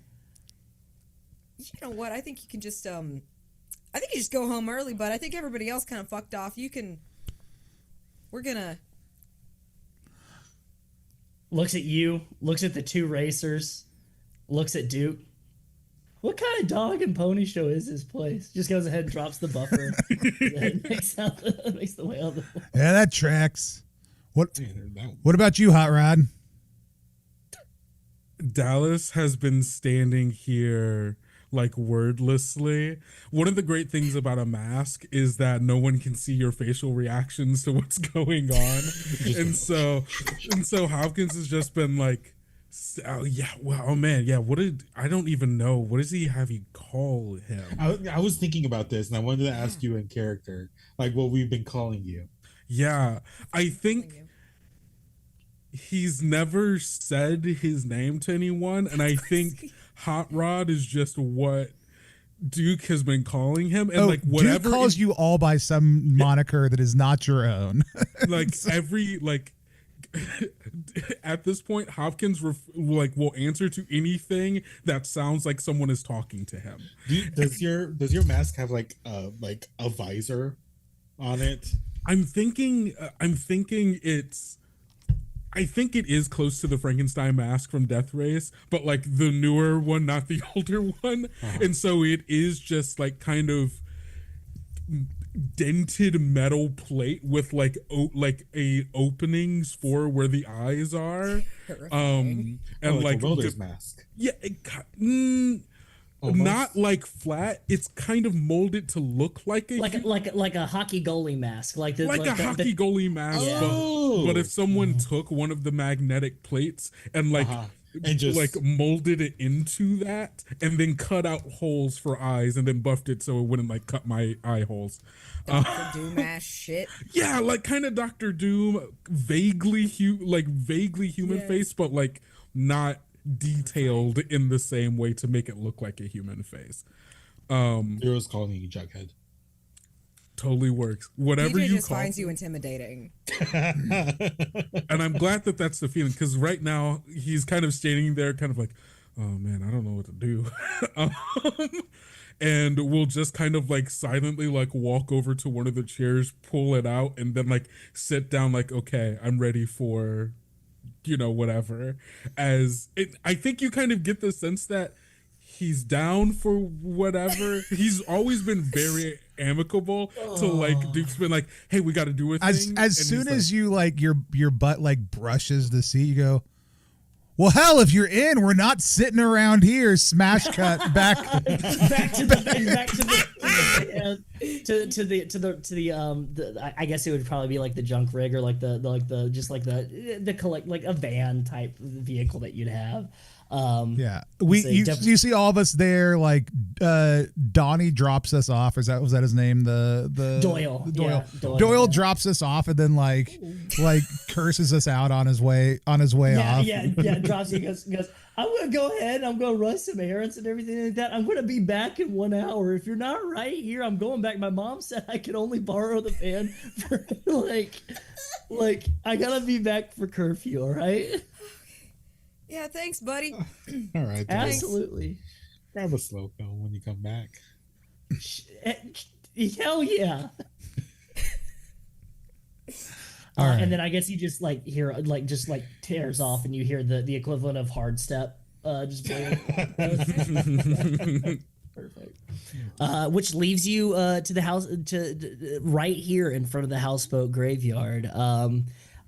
There's house-sucking flotillas chained together out in the sloop. There's smoke curling from rusted chimneys and laughter echoing over the water. As soon as y'all step on the docks that linger around here, you can tell that the Meyer folk that live with stubborn pride and quiet spite immediately get drawn to you. There are people it's just that vibe of you're not on the water. You're not from the water. We can tell how you walk on the docks and everything. You're not part of the water.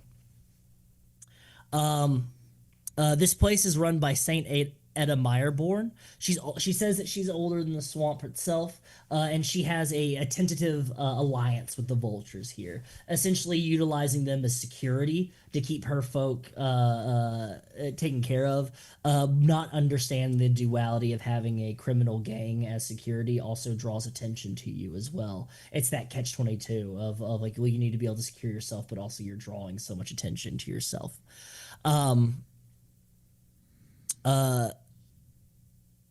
Let's go ahead, and if anybody would like to give me, to kind of set this off and everything, a savvy check to see if you can get yourself navigated through these narrow little docks and waterways to get to the center where you see there's an outcropping of combined metal and twisted trees that form together. Duke knows may not be from the water, but I know these docks. I got a 9 on the things we passed.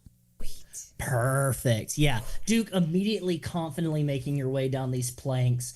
You might even know some folks too, as well as as soon as that kind of hostility breeds way to instead of cheerfulness, it's a mellow, you're allowed. You've done business here before, that sort of thing. That brings you towards the center of this twisted mire and an underbrush type place where you see the vultures roost, which is a collection of, goodness gracious, my notes. It's like a canopy that hangs over the rest of this whole swamp type area. The vultures are swamp-born survivors that nest deep in this canopy. They strip parts from wrecks. They go out and they do redding parties. When there are events here, you will see that there's they're skiffs and everything like that will go onto the track if somebody crashes and try to steal the parts. You've seen racers having to get into gunfights or wielding a wrench or something against these guys to fight off with them. It's all part of the sport, though. It's drama. You're serving and telling a story here. As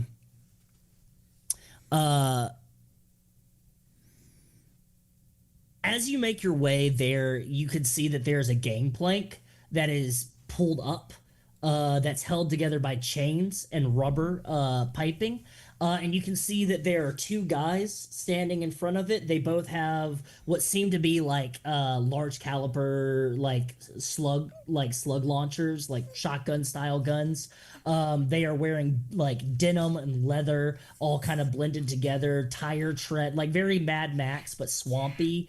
Wet Mad Max, Waterworld, but swamp. One of them has the double Liberty spikes, but it's not spiked up. They're slicked back, kind of like a ducktail almost. And the other one has a pompadour that looks almost like a duck bill. And one of them immediately levels up the shotgun, and the other one's like, "Whoa, whoa, whoa, whoa! All right, all right. We're getting kind of edgy for our britches, huh? Just gonna step up and go into somebody's turf and everything like that. Name, business." It's Fabian here. Do I know the head of the vultures? Is that a well-known piece of information? It's like let's get a little meta here. It's like a figure, kind of like the gray fox from Gotcha. Oblivion or something. It's Carrion with a K. That's like the head of this gang leader and everything like that. Look, I'm here to talk to the carrion.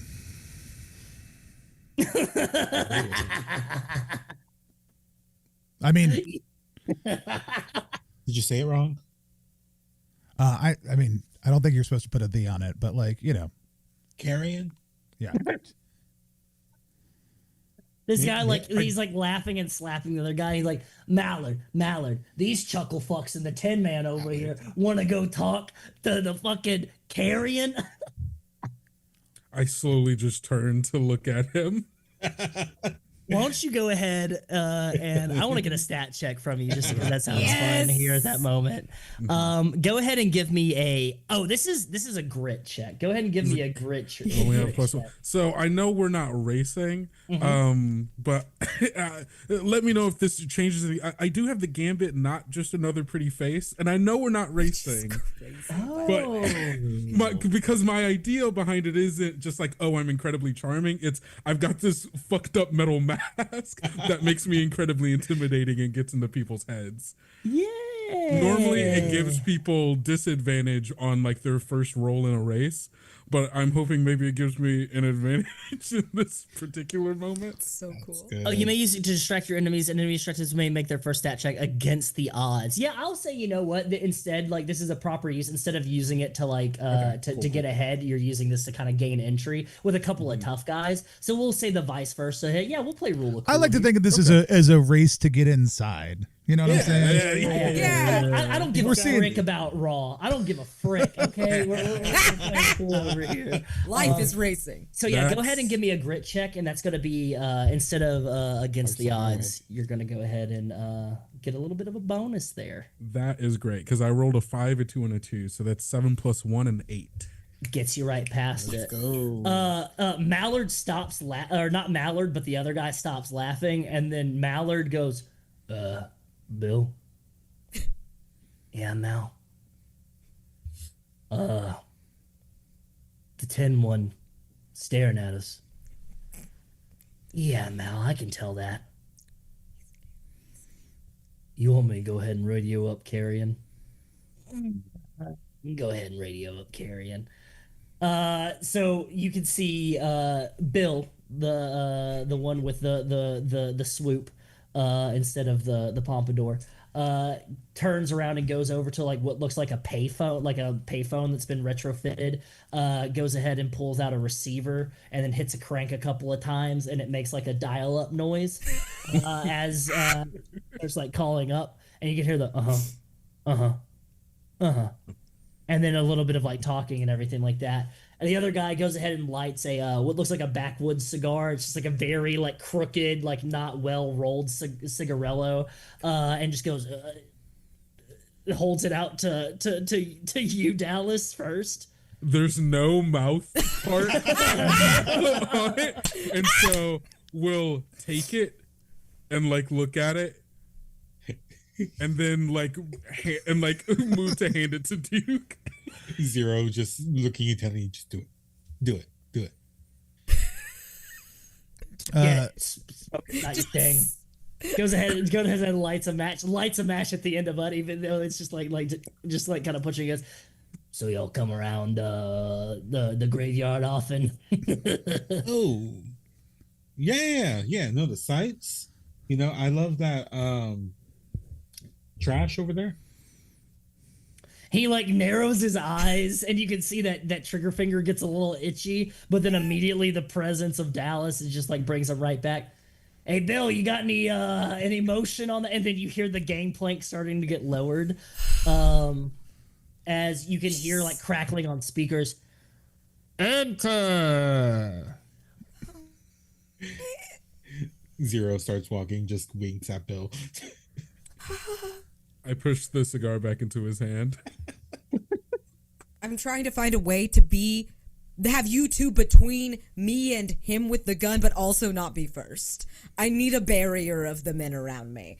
Like, I need I'll you. I'll stand in front of you. I was like, it's terrifying. Yeah, I think Duke doesn't seem particularly worried at all, and is totally unaware that you're doing this. As he just kind of steps forward onto the platform. And I think like Zero also like does like the when you're in front of someone, pat someone on the shoulder with the back of your hand to Dallas, just like, good with your words. Also, I have to ask, PJ you took body work. Yeah. Oh, that's the best part. Yeah. PJ's jacked. I need everybody to understand. PJ is like your shoulder is probably at our heads. Like, Absolutely. Are we talking like Alan Richardson? Like, are you like Reacher? Are you like Reacher size, but the tiny little glasses or something like that? Yeah, absolutely. Yeah, I just want people to understand. Like, you're moving into the middle of all of us, but your head still sticks out higher Yes. than everybody else. It's for an emotional security, really. Yeah. We all need that. Yeah. You all step into the closest approximation that is the Lost Boys set from Hook. Oh my God. As you can see that there are like skimmer half pipes. There are like rails that it can be grinded down. Use it. Take the Lost Boys hideout and combine it with the hideout from the Foot Clan from Teenage Mutant Ninja Turtles. We love Sam it. Rockwell, that kind of thing. People are skateboarding around, but they all have like this kind of like wet max look. But like some of them, you can tell the rank of the vultures by how much feathers they have around their collar. As you're led through like all these, like there's different trash on fire. You can see there's trash that's not on fire that's holding like pinball machines and like a lot of like pachinko machines. I feel like pachinko is probably like really like big in this universe. It's big here. And finally you get led up by Bill and Mallard, or Bill leads you up because Mallard stays behind because he wants to stay as far away from Dallas. Who leads you up to double doors that brings you to the top of this canopy, to where you would see this figure in a very Noel Fielding or fucking frontman of AFI. Is it Danny Havoc? I can't remember right now. But it's not off the top of my head right now. My brain is soup. The soup. But is like wearing like fishnet tights that are ripped. Doc Martin like lifts. That has like a cane that's got a bunch of like bones, like dead animal bones and everything hanging off of it. But is holding it like it's a gear shifter. It has the wolf shag cut hair. You can see that there's a racing helmet hanging from the throne and has the biggest, most resplendent collar of feathers around the neck. Has the teary eye mascara and everything, the messy lipstick look, and holds up the cane and goes, "Stop right there." I stop. Yeah. I also Yeah. Little birds told me I was going to be having some visitors come over my way, out in the middle of the soup, climbing around my tree, getting in my branches. Some say that you're supposed to be making a little deal with me. Is that correct? That's what we were told. Well, goes ahead and steps up. Very tall, lanky person steps down some of these wrought iron mixed with wooden driftwood steps down. Pops down in front of you. Have you brought tribute to old Carrion? Don't be looking all confused at me. Tall, broad, and handsome. Look like you got nothing but fumes going up in that head. Like you're confused, like you've never paid patronage or tribute to somebody that's your better. I mean, he starts digging in his pockets. Like, I put my hand out. What tribute could possibly be fitting for one so as esteemed as yourself? Oh, go ahead and give me let's go ahead and give whatever that stat is that has to do with wits and everything. Savvy. That wit stat? That wit stat, savvy. Why are my keys sticky? That is an 11. An 11? Holy shit. Flattery, my dear Duke, will get you everywhere. Of course everybody's heard of the Duke. The Duke! And you can hear the rest of the vultures go, the Duke, the Duke. There's like this little echo of like this like kind of like this cover of everything like that. You're a legend around these parts. Of course, these young bucks probably don't know about it. I do. No, I don't look it. I just have a really good skincare regimen. Fine. You seem to moisturize well. I'm the most moisturized. All right. Did Isla tell you anything about what you're doing here, what you're going to be going along with, what the plan is? She did. I totally forgot what the MacGuffin is. All she told you is that you're going to have to like create an opening so that the vultures can get in and get in. Gotcha. I knew there was a specific objective. Then as soon as we got here, I was like, Tony does not remember what it is. Mm-hmm. I hear you're looking for something of an opening to get in and access some of the off-worlders facilities. Look, if there's something that everybody knows about carrying, is that I know how to find an opening, even if I need a little bit of help. And since you're a local team, I figured, why not? Let's reach across the aisles, have a little bit of a community building and everything. Also, because I think we can all agree that, the rest of these gangs and the underlocks, like run by that wretched Lockjaw, or maybe those good-for-nothing Rat King. Well, nobody likes them, and everybody knows that Carrion is the most benevolent and, head of a organization that likes to party the most, that you need to provide us a little bit of an opening. You see, we have to smuggle some EMPs into the underlocks, the area underneath the cascade. You see, Solmara Dynamics got some facilities down there, different substations that all route back to the main factory. It's kind of like if you have a toilet system, a sewer system, and somebody drops a match in one toilet, the entire thing explodes because of the methane. I mean, I've seen it happen. The Duke always knows. The Duke. You can hear the squawking again and everything like that. And goes... She calls it liberation, but you know what Carrion calls it? Opportunity. Opportunity knocks. Because when that power station goes up like a big old firework, everything's even. There's no electro gates bypassing or keeping you from bypassing any areas. There's no traffic signs telling you to slow down. There's no, communications for the guards to coordinate. We get to reign. We get to take. So, while she gets to have her little revolution, we get to have a little shopping spree. Fire sale, everything must go, and it is free 99. You dig? Yeah. I mean, can you dig it? Sure. Points over to you, Dallas. Can you dig it? Dallas just kind of like is frozen there for a moment, hearing all of this, and be like, "I thought we were racing," but also is like, "Well, I mean, I guess if Duke is in on this, then I guess this is the only way this has to be done."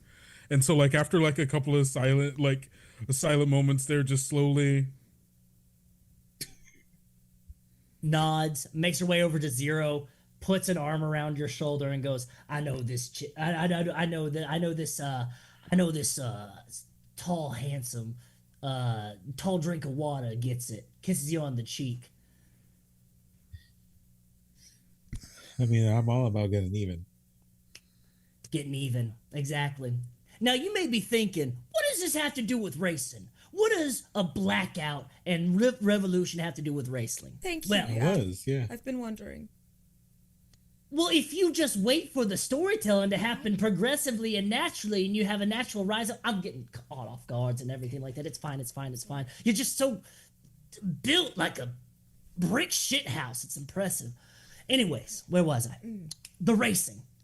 There are a series of sluice gates that happen in the canals that run underneath the track this year for this season. Now, those sluice gates have a series of emergency handles that allow them to open, in case there's any buildup and bulging, as if there's like any kind of problems with the flow of sewage and the waterways and the hydro dams. Those emergency handles have conveniently been placed within the boundaries of the track at turns 2, 8, 7, and what was that other turn? Oh, it's the last one before. It's turn 13. Turn 13, lucky number 13. So, you need to find a way during the race to get those 4 sluice gates open so I can get my vultures into the canals, into the substations, plant the EMPs, blast it, eyeless people keep going. We kill a couple of people, a bunch of guards, maybe take out the Rat King, strap him to the front of my rig, and just kind of drive around the city a bunch of times, and done and dusted. Now, if you're in, we got a special deal for you. The vultures here have a rig that we've been working on. It's a little bit of a prototype. We call it the Silver Wing. It's something that likes to cut right through the competition. It'll be yours. You can go ahead and strip it for parts. You can use it for any of your extracurriculars, or if you're feeling lucky and you want to place it in as a replacement for one of your rigs, if you can get it past FIAR, good on you. Sounds pretty good. There'll also be some credits in for you, and probably the honest to goodness feeling that you caused a revolution to happen in the spark in the heart of what sits to be the crude empire in the central of the Senate system. But, Isla, let me know that you are more than willing to back out. If this doesn't sound like it's a job for you, you can go ahead and lose the race like you're probably destined to do, and you can just condemn yourself to a lifetime of mediocrity and stagnation to which you'll never have anybody repeat your name, and you'll probably disappoint everybody that knows you. But most importantly, if you back out now, we'll consider you chicken shit. Chicken shit! Chicken shit! You can hear all the echoing of the chicken shit and then just like barking and everything like that. So, the choice is yours. You take the job. It's simple.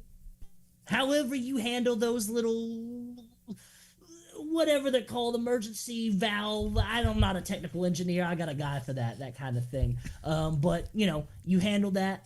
Take care of it. Do it in whatever form or fashion you see fit. That easy. What do you say?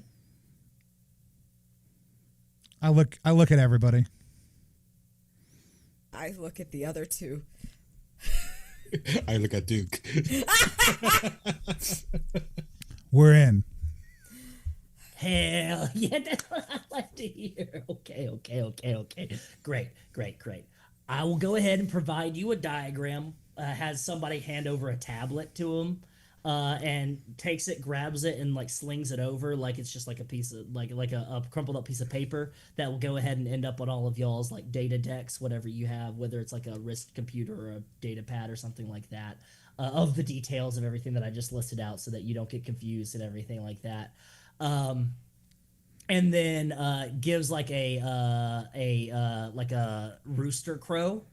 And you can hear a zip line running as somebody drops down. It's like this little hunched over guy that's got goggles. You can tell has like a bunch of like soot and oil and all this other stuff all over him.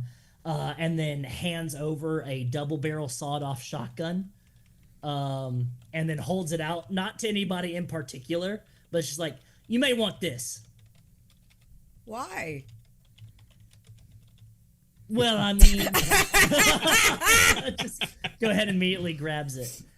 Well, I mean, you want to make sure that you go ahead and get the leg up on all the competition and everything. You're going to get like a head start and everything on the competition and everything. And, well, if anybody gets in your way, that's filled with a bunch of rock, salt, and nails.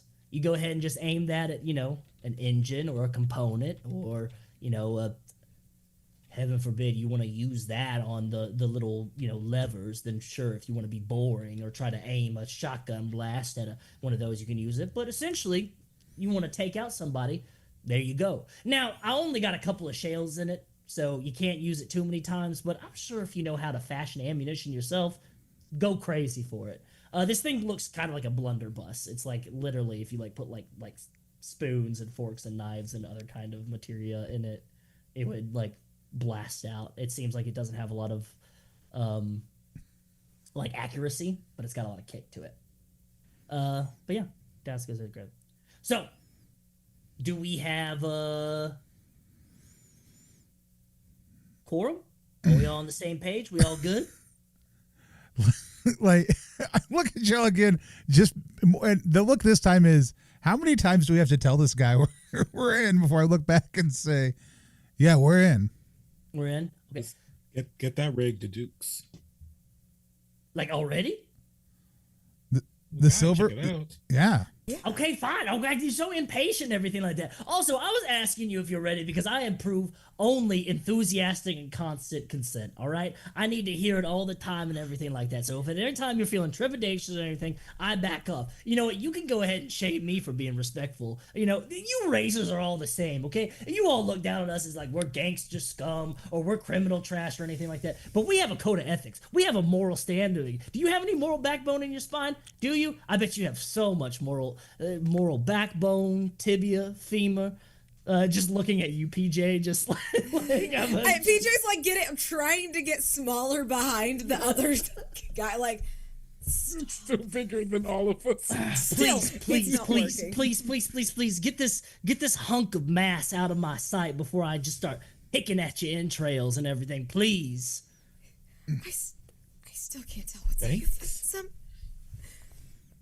Oh, and another thing. You ever show up here again without an invite?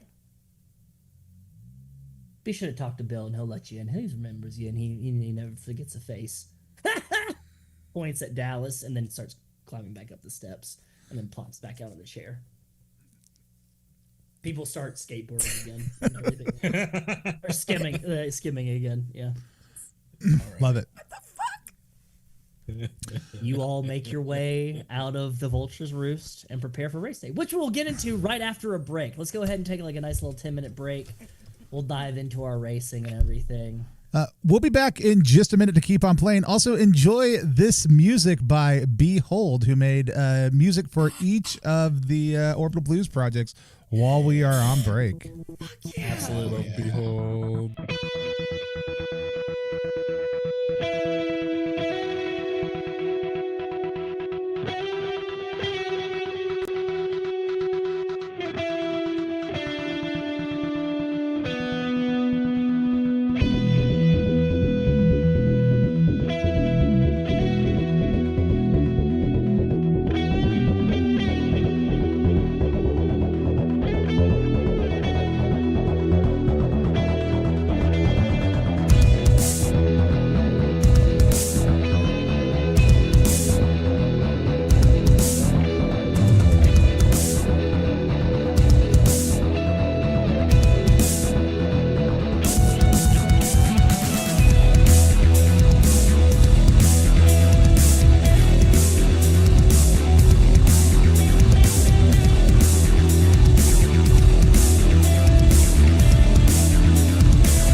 And we are live here again on Plus One EXP to continue playing F-Infiniti.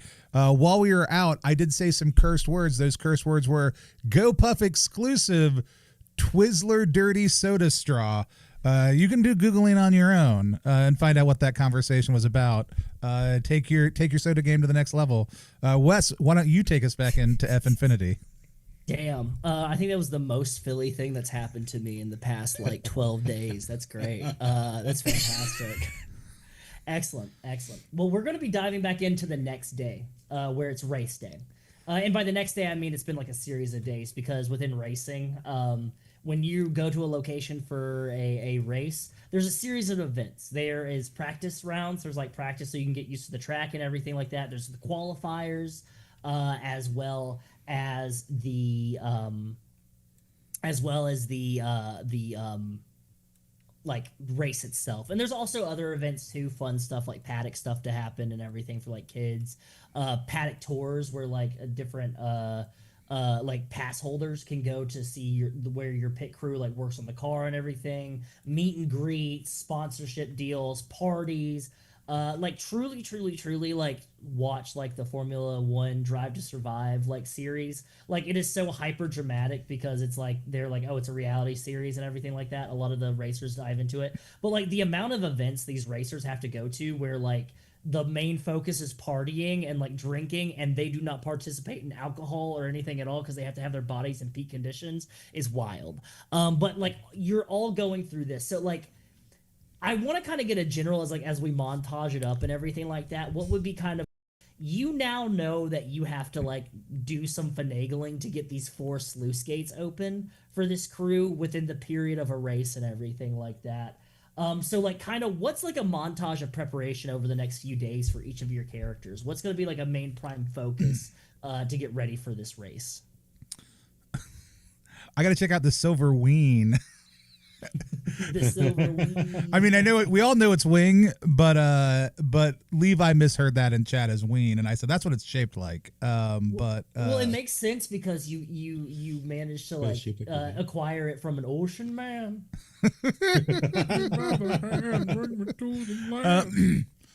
No, I think we see Duke and probably PJ to a certain degree, though B should establish their own scene also too. Giving every like repairing the or reattaching the equipment to the original things, and then going over the Silver Wing also too. Perfect. Absolutely. That sounds great. So we've got a little bit of assessment of the Silver Wing and how you can utilize it in the race for today. Fantastic. What about Zero, Dusty? I think Zero's kind of like all in on this, especially because like I think how they race is a little chaotic in general. So them maybe bumping into more people to get them into like these gates or figuring out how to just cause chaos on the track is kind of their MO anyways. But for whatever vehicle they're driving, whatever color the vehicle is, they definitely want to put like basically like a racing line down it, just in a very specific shade of blue. I think it's been colloquially known now as Strider Blue because all of their family's vehicles are just all that color, but they just want just like the one line on there. Love it. I love it. Get your IP blue trademark. Well, if you're peeing blue, go to a doctor. That's I believe that's something that like Lando Norris with Team McLaren, who's like become like the new hotshot, like he was like one of the young guys in F1. Like he Twitch streams, he like plays like racing games on Twitch streams and everything like that. And I'm pretty sure like he added like some like personal touches to his own livery and everything like that to promote his Twitch stream and everything like. It feels very much in line with that, but instead of like it being a Twitch stream, it's a family legacy. I like that. Yeah, I mean, look, they're Blue Devil. Yeah. Yeah, Lewis Hamilton with his helmets. He has like a custom helmet for each like race and everything. So I like that. I like that a lot. Perfect. And then what about PJ? I also want to know, how does Dallas feel about this blue stripe real quick? Because I feel like I'm probably helping paint it on. And how does that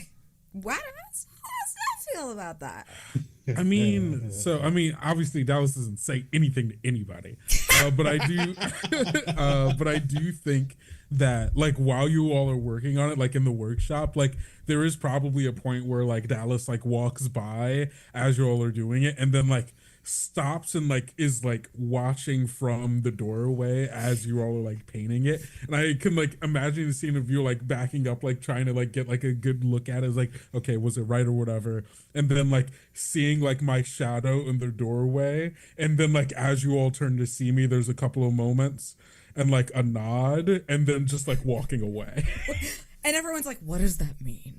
There is such like a Brock Sampson quality to like Dallas, where it's like, Oh my god, yes! like the like, what do you think, Brock?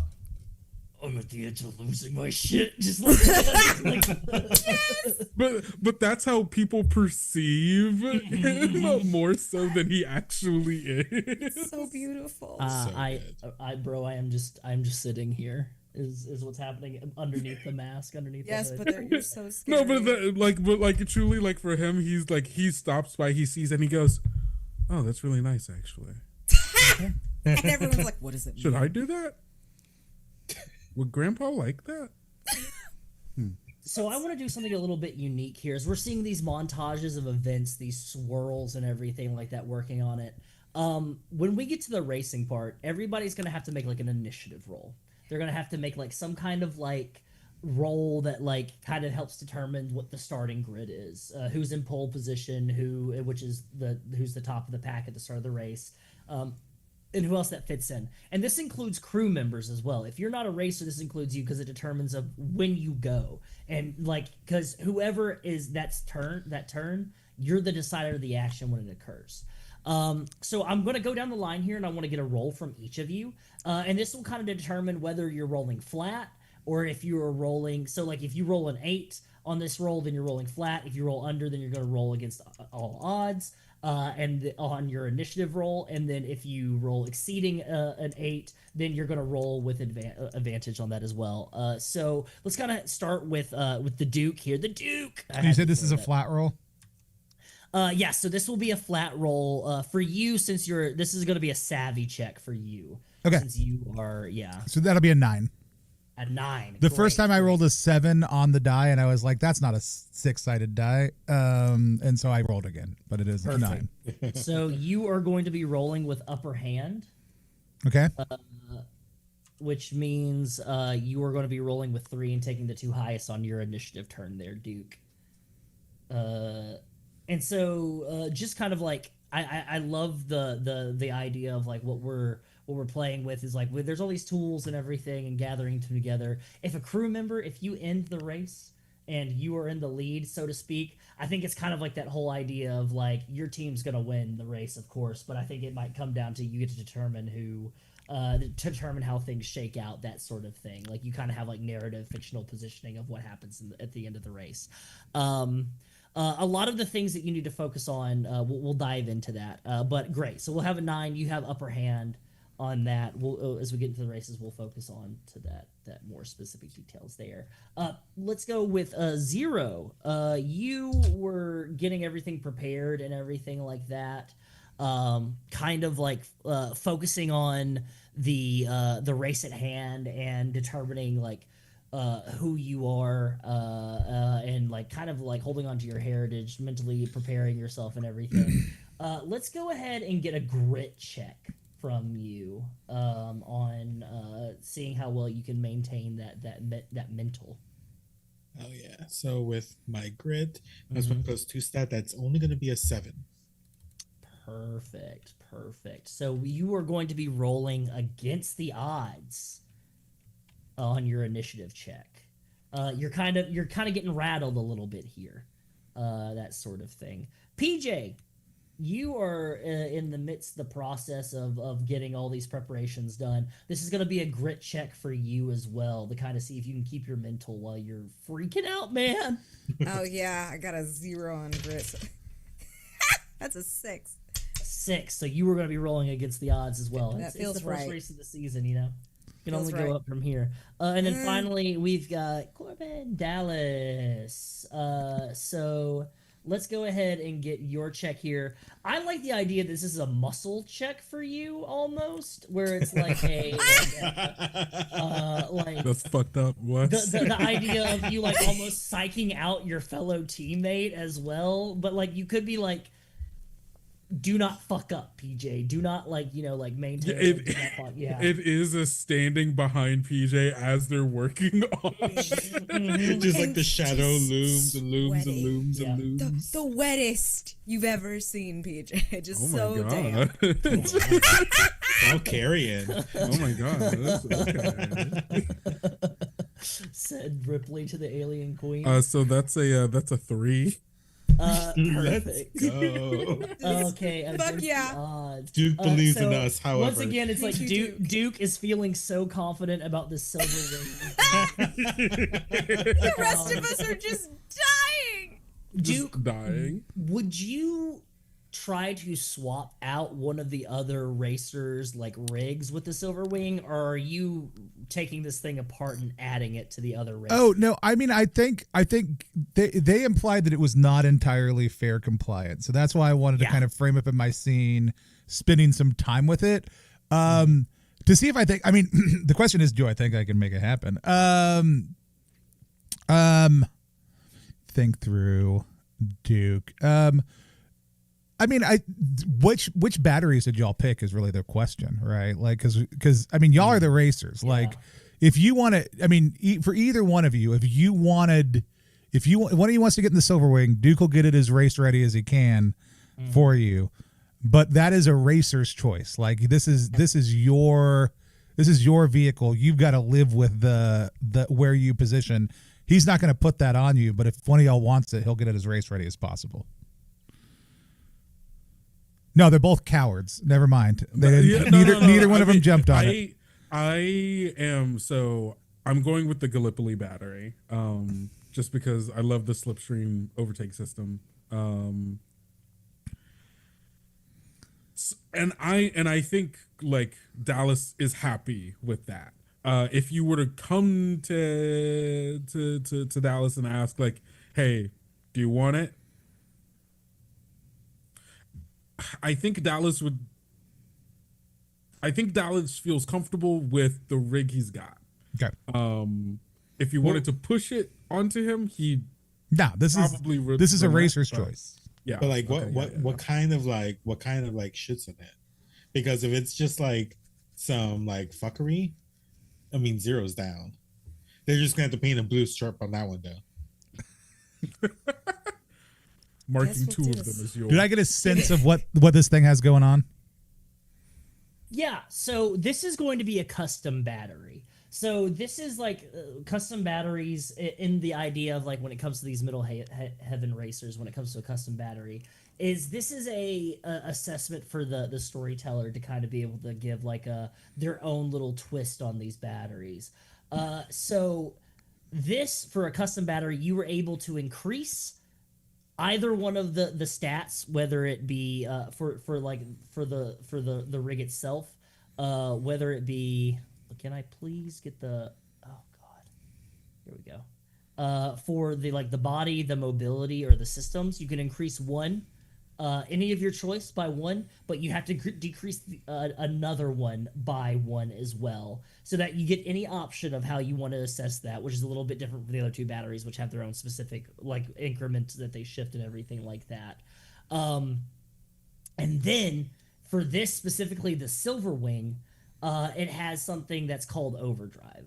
So what you are able to do is essentially you are able to take your next check involving the rig itself at like upper hand, but your immediate next check after that is going to be done against the odds, because it's essentially like you're hitting the NOS. And so like, but you've over like powered your systems that they're able to get that red line. They're able to get that just as top speed as they can, but there's a little bit of like a recovery period afterwards, as you have to like get your bearings after all that those G's are thrown at you.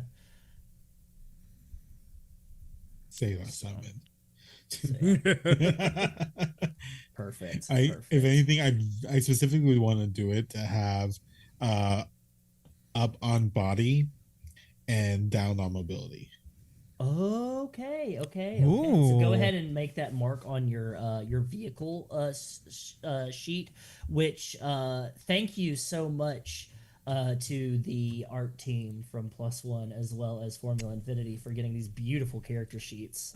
This is almost all Andrew Bowman. Like we did some chatting through it, but the overall final look on these just for this draft is so good. very clean. Dusty, you know how to throw a text box in? On Miro? Yeah, on Miro. Yeah, Yeah. if you look on the sideboard. I got you. I'll drop them in for you. Oh, perfect. Thank you. And even if it has to be like sticky notes or something too. No. There's a text. Great. The Gallipoli battery brought body down by 1 and mobility up by 1, or Yeah. system up by 1? Yeah, it was. Yeah, it was body down by 1 and mobile because it makes it faster, but it Yeah. makes it a little bit more Perfect. rickety and Hi. everything. Yeah. And then So don't let me die. also, yeah. So that up and down, and that has the SOS system, which is like a boost system and everything like that. Oh, I already know how I want to use that bad boy. So that boost system, the special thing that it allows you to do is it allows you to re-roll either your initiative check, so you can re-roll your initiative check, or it allows you to re-roll another check within the race itself. So you get to choose if you want to. If you're like, I fucking hate that, and it's a one-time use per race, One-time and use. you Okay, can cool. upgrade it down the line. Yeah. Good to know. I take it I'm also renaming it to the Silver Devil. The Silver Devil with a blue stripe. No, not Yeah. Devil with a Mine blue is- stripe that on. with that Mine's called the slow Emerald cone. Bullet. God, Fuck yeah. these whip. That's so cool. That whips. That's sick. I mean, let's just talk. What does PJ drive around in? I mean, PJ's got to have a vehicle also too. Even if it's not a what do we got?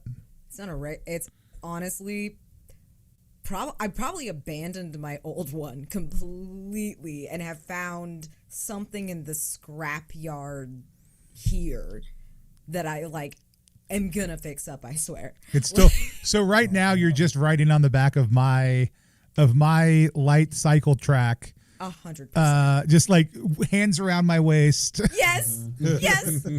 too big for the vehicle itself. But yeah, so You got a you're riding around on the back of lemon. baby with me. I got you. Yep. Perfect. Oh, That kid's got balls. Sorry, I heard baby, and I thought baby driver. I'm sorry. Great. Okay.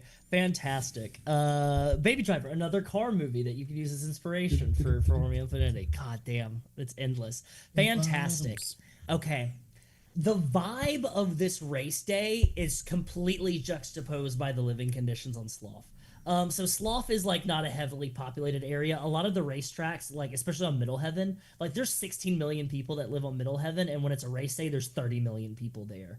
Slough, it directly showcases wealth disparity because to get tickets to go to a Forumla Infiniti event is very expensive. It's a lot of credits. It's a lot of you could accrue a lot of debt just to get a fucking nosebleed seat in this thing.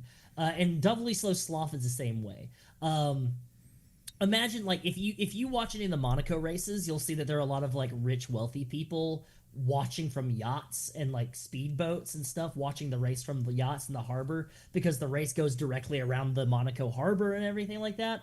Imagine that, but it's on a swamp area. So you have these pleasure pontoons that are flatbeds that have these wealthy promoter parties. This is Forumla Infiniti. So imagine any kind of type of celebrity that does not fit at Formula One, where you're why is Sia here? Why is Sia here? You would have that equivalent within Formula Infiniti, where you have like Fox Wolf, which is like a recording artist that's taking photos in front of the Manolo car and everything. They're doing promotional stuff and everything. They're promoting a new movie that's coming out, that kind of thing.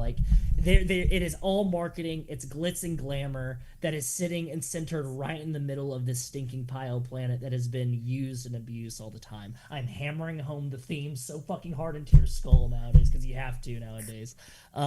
So yeah, We all know you're on your phones out there watching. Absolutely. I want to bring in a little bit of car from Brindlewood. I know this is Zach Jelly. Don't attack me. I understand, but I love a little bit of paint the scene. Gotta paint the scene. Action here. Gotta paint the scene. So let's paint the paddock here. Let's each kind of give like a little bit of an attribution, a little bit of like set dressing to the race day and everything like here.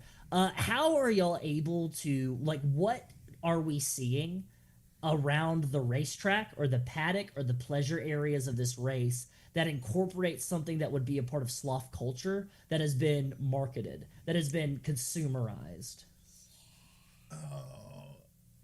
There, Go ahead.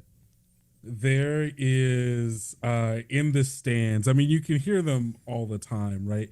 The vendors walking up and down. Slough dogs, get your slough dogs. And it's, I think there's a specific kind of. I don't know why my brain is going to like gator meat hot dogs.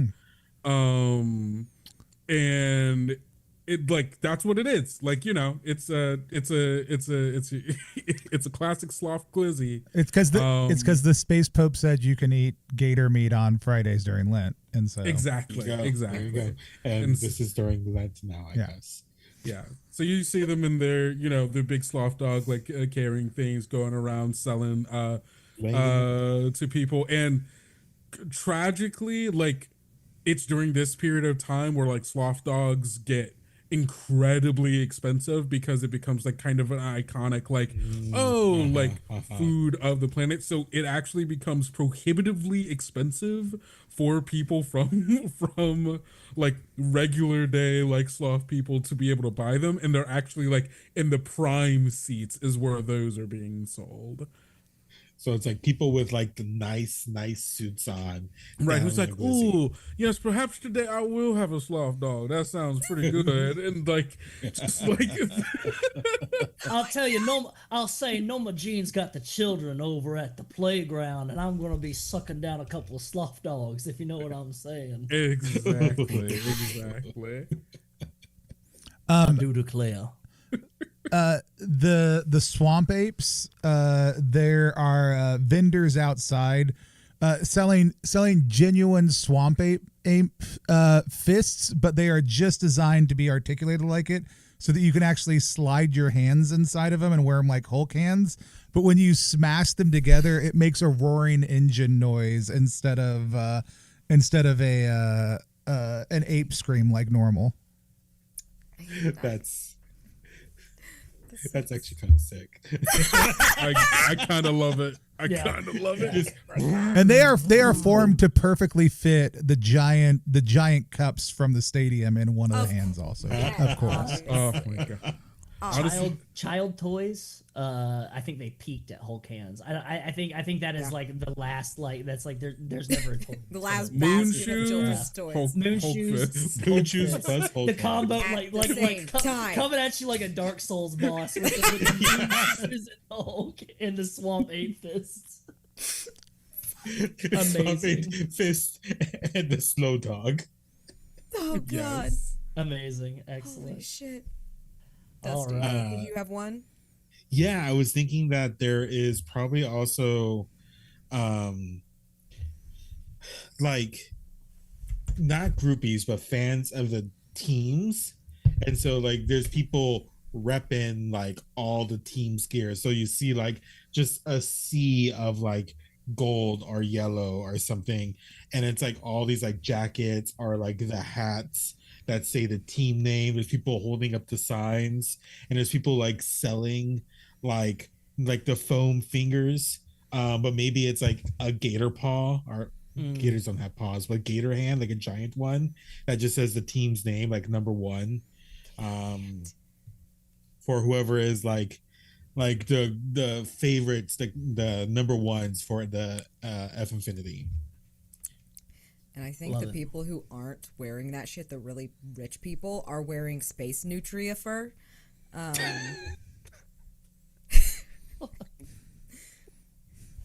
That's so good. That's all. That's it. That's the end of the sentence. God damn. Up there eating their sloth dogs and their big fur. And don't forget, Ric Flair's Woo Energy is here too. Yes.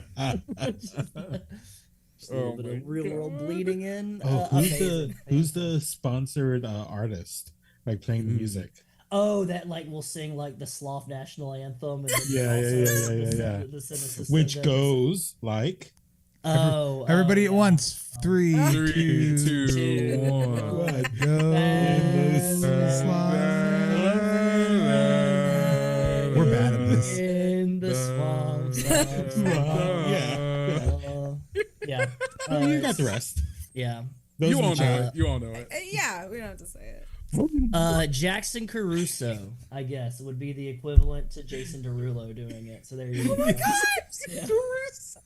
Yeah, Jackson Caruso. Jackson Caruso. Jackson Caruso. Yeah, perfect. I just want to shout out in the chat. S'mores or Us said Moonshoes, Hulk Fists, and Soccer Boppers. Yeah. Sock 'em Boppers. And I know that talking about like peak toys, but I just imagined Goro from Mortal Kombat with the 4 arms with the like this is my final form with Hulk hands on top, soccer boppers on the bottom. Soccer Boppers on the bottom, and then moon boots in the middle. However you want to wear it. Just, like, And they make the roaring engine revs. Yeah, perfect. Great. Sorry, I hit my mic again. I'm getting excited. I'm all tuned up. Excellent. Okay. So the vibes are immaculate. We're all getting ready for the race. You're getting lined up. So let's go ahead and go over more racing rules. And this will be my final little kind of bit of like rules mechanics thing, unless we have any questions or concerns through this.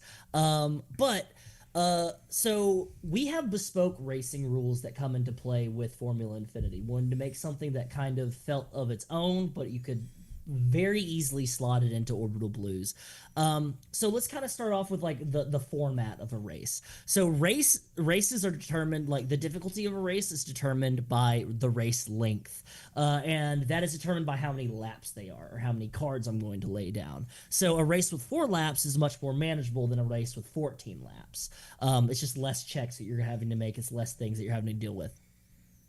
Each of these laps are determined by a card that you apply to the lap action of the circuit map. When it's your turn, you will move to the next lap section or card and flip your card. So it'll essentially be you are flipping a card that you're landing on. The suit and the number will determine what race lap event occurs. So for each suit, the 2 through 9s are general race events. They can occur on any race and everything like that. But each racetrack, like Slough or Middle Heaven or Battlefield or any of the others, will have their own special events represented by the 10, the Jack, the Queen, the King, and the Ace. The Jokers will not be involved in the deck at all. Remove them. That's right. This game is Joker phobic.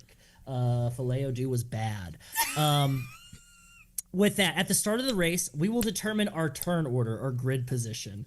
This will be determined by initiative roll, which will use 2d6, and you will add the sum of each. Your savvy and the mobility of the vehicle being used. Since we have 2 crew members instead of racers, each of you will pick a racing rig, and you will add the mobility of that to your savvy roll. So PJ, you will pick either Zero or Dallas's car, and then same thing with you, Duke. This will help establish the starting pack. So the pack is the order of racers participating in the race from the first position, or lap leader, to the racer bringing up the rear, the back of the pack. This is represented by a grid that we have on screen, that we have like post-it notes stuck over and everything like that. This will determine what position you are in the grid each lap. And if there are any associated roles, debuffs, or anything like that. For the nature of like consistency and just like keeping things moving, I'm not going to include any debuffs or buffs, but just know that if you're in the back of the pack, you get a bonus to getting ahead of other people. And then if you're in the mid pack, there's like other stuff that you can deal with. And then like we said before, if you're the lap leader, there are no bonuses. You just have a big old target on your back. Your position in the pack order, once the checkered flag hits, determines the winner and the losers of the race. Whoever is the lap leader is the winner of the race. Remember, if you're not first, you're a loser, unless a payout determines otherwise. Because even if you lose, you can win if you make a deal. So, the suit type of the cards determines the type of race or lap event. So, clubs are a hurdle. Hurdles are minor obstacles that you must overcome during the race. This is typically dealt with a stat check.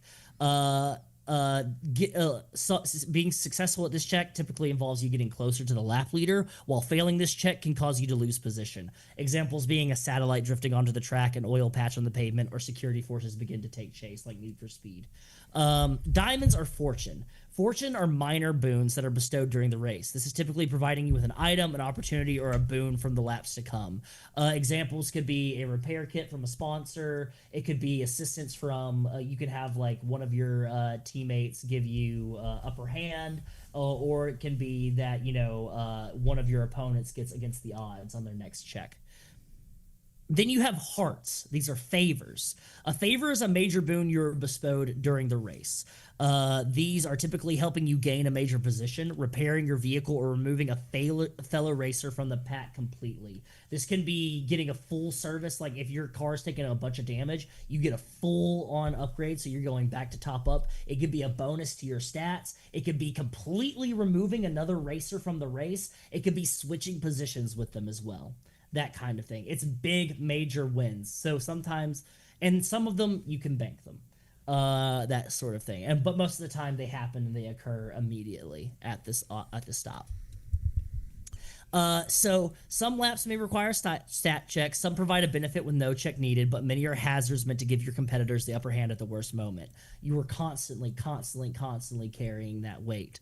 So each participant in the race should have at least one lap action take place. If not, I will feel free to increase the lap amount of my table's needs. We're going to keep it at a nice, simple 4 laps here so that everybody kind of gets a turn and everything like that. And we can see some positions shifting on the grid position here, the grid board and everything like that. For Dallas, PJ, the Duke, and Zero, go ahead and pick a color. I already assigned colors for everybody based on vibe. Perfect. That's crazy. Don't worry, Strider, yours is blue. Like excellent. So, at the end of the lap, determining the pack order will be determined by where you end up and everything like that. All right, sick. Kendo, did you say you wanted green? Yeah, can I get green? Yeah, I got you.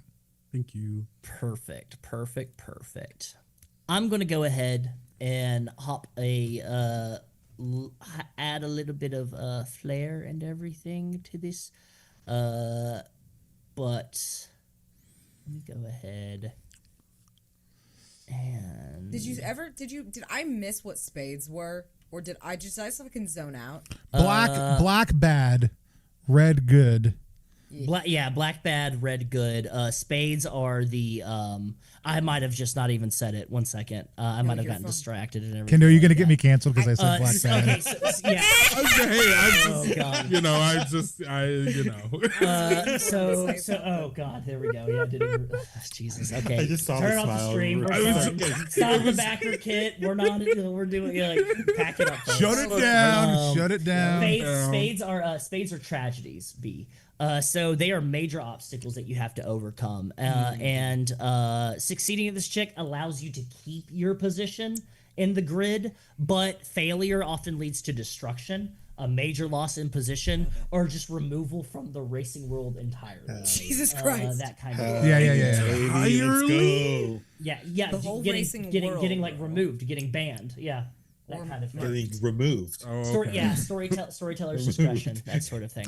Like my your grandpa friend. did. Excellent. So, I'm going to kind of hop into commentary voice here real quick. But before you do that, unless you want to do it as part of commentary voice, we are going to need some NPC racers so that I can populate grid position, which, if you want to give me names, that's great. If chat wants to shout out names of NPC racers, I will add them in. I just need to know if we know who else we're racing with. Absolutely. I will give you, we've got about 1, 2, 3, 4, 5, 6, 7, 8, 9, 10, 11, 12 empty spaces. I'll go ahead and give you 4 to 6 if we want to get some names thrown out in chat here. I'll give you some examples of what we have.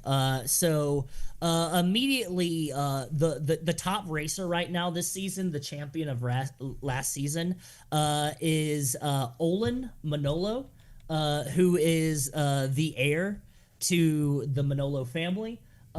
His nickname is Biter, because the Manolo crest is Cerberus. It's a 3-headed dog. Olin is not only a Formula Infiniti racer, but is also an underground street racer as well, and is only races for pink slips, and will not race for cash or anything. Doesn't need cash. It's the whole thing is like the money is not the thing. It's all about the principle. It's all about winning. It's all about acquiring the most amount of stuff. Then we have a older woman on the track. This is a legend that's still racing. This is Gillian Bartag, whose nickname is Rubber Bullet. She is the matriarch of the Bartag family. The Bartag family is from Middle Heaven as well as the Manolos, and is a like the Bartags were a once powerful family. But due to corporate espionage and a attack on their manor one night, most of the family was killed, and so it's kind of like an echo. It's a remnant of what it once was, and so she's kind of just racing to keep the name alive. And she, even though there's like kind of like no hope that they're ever going to kind of regain that former glory that they had. Let's get some other names in here. From chat, we've got Levi ASDFGH. Levi keyword smash. Oh, yeah. Oh, nice. Great. Levi as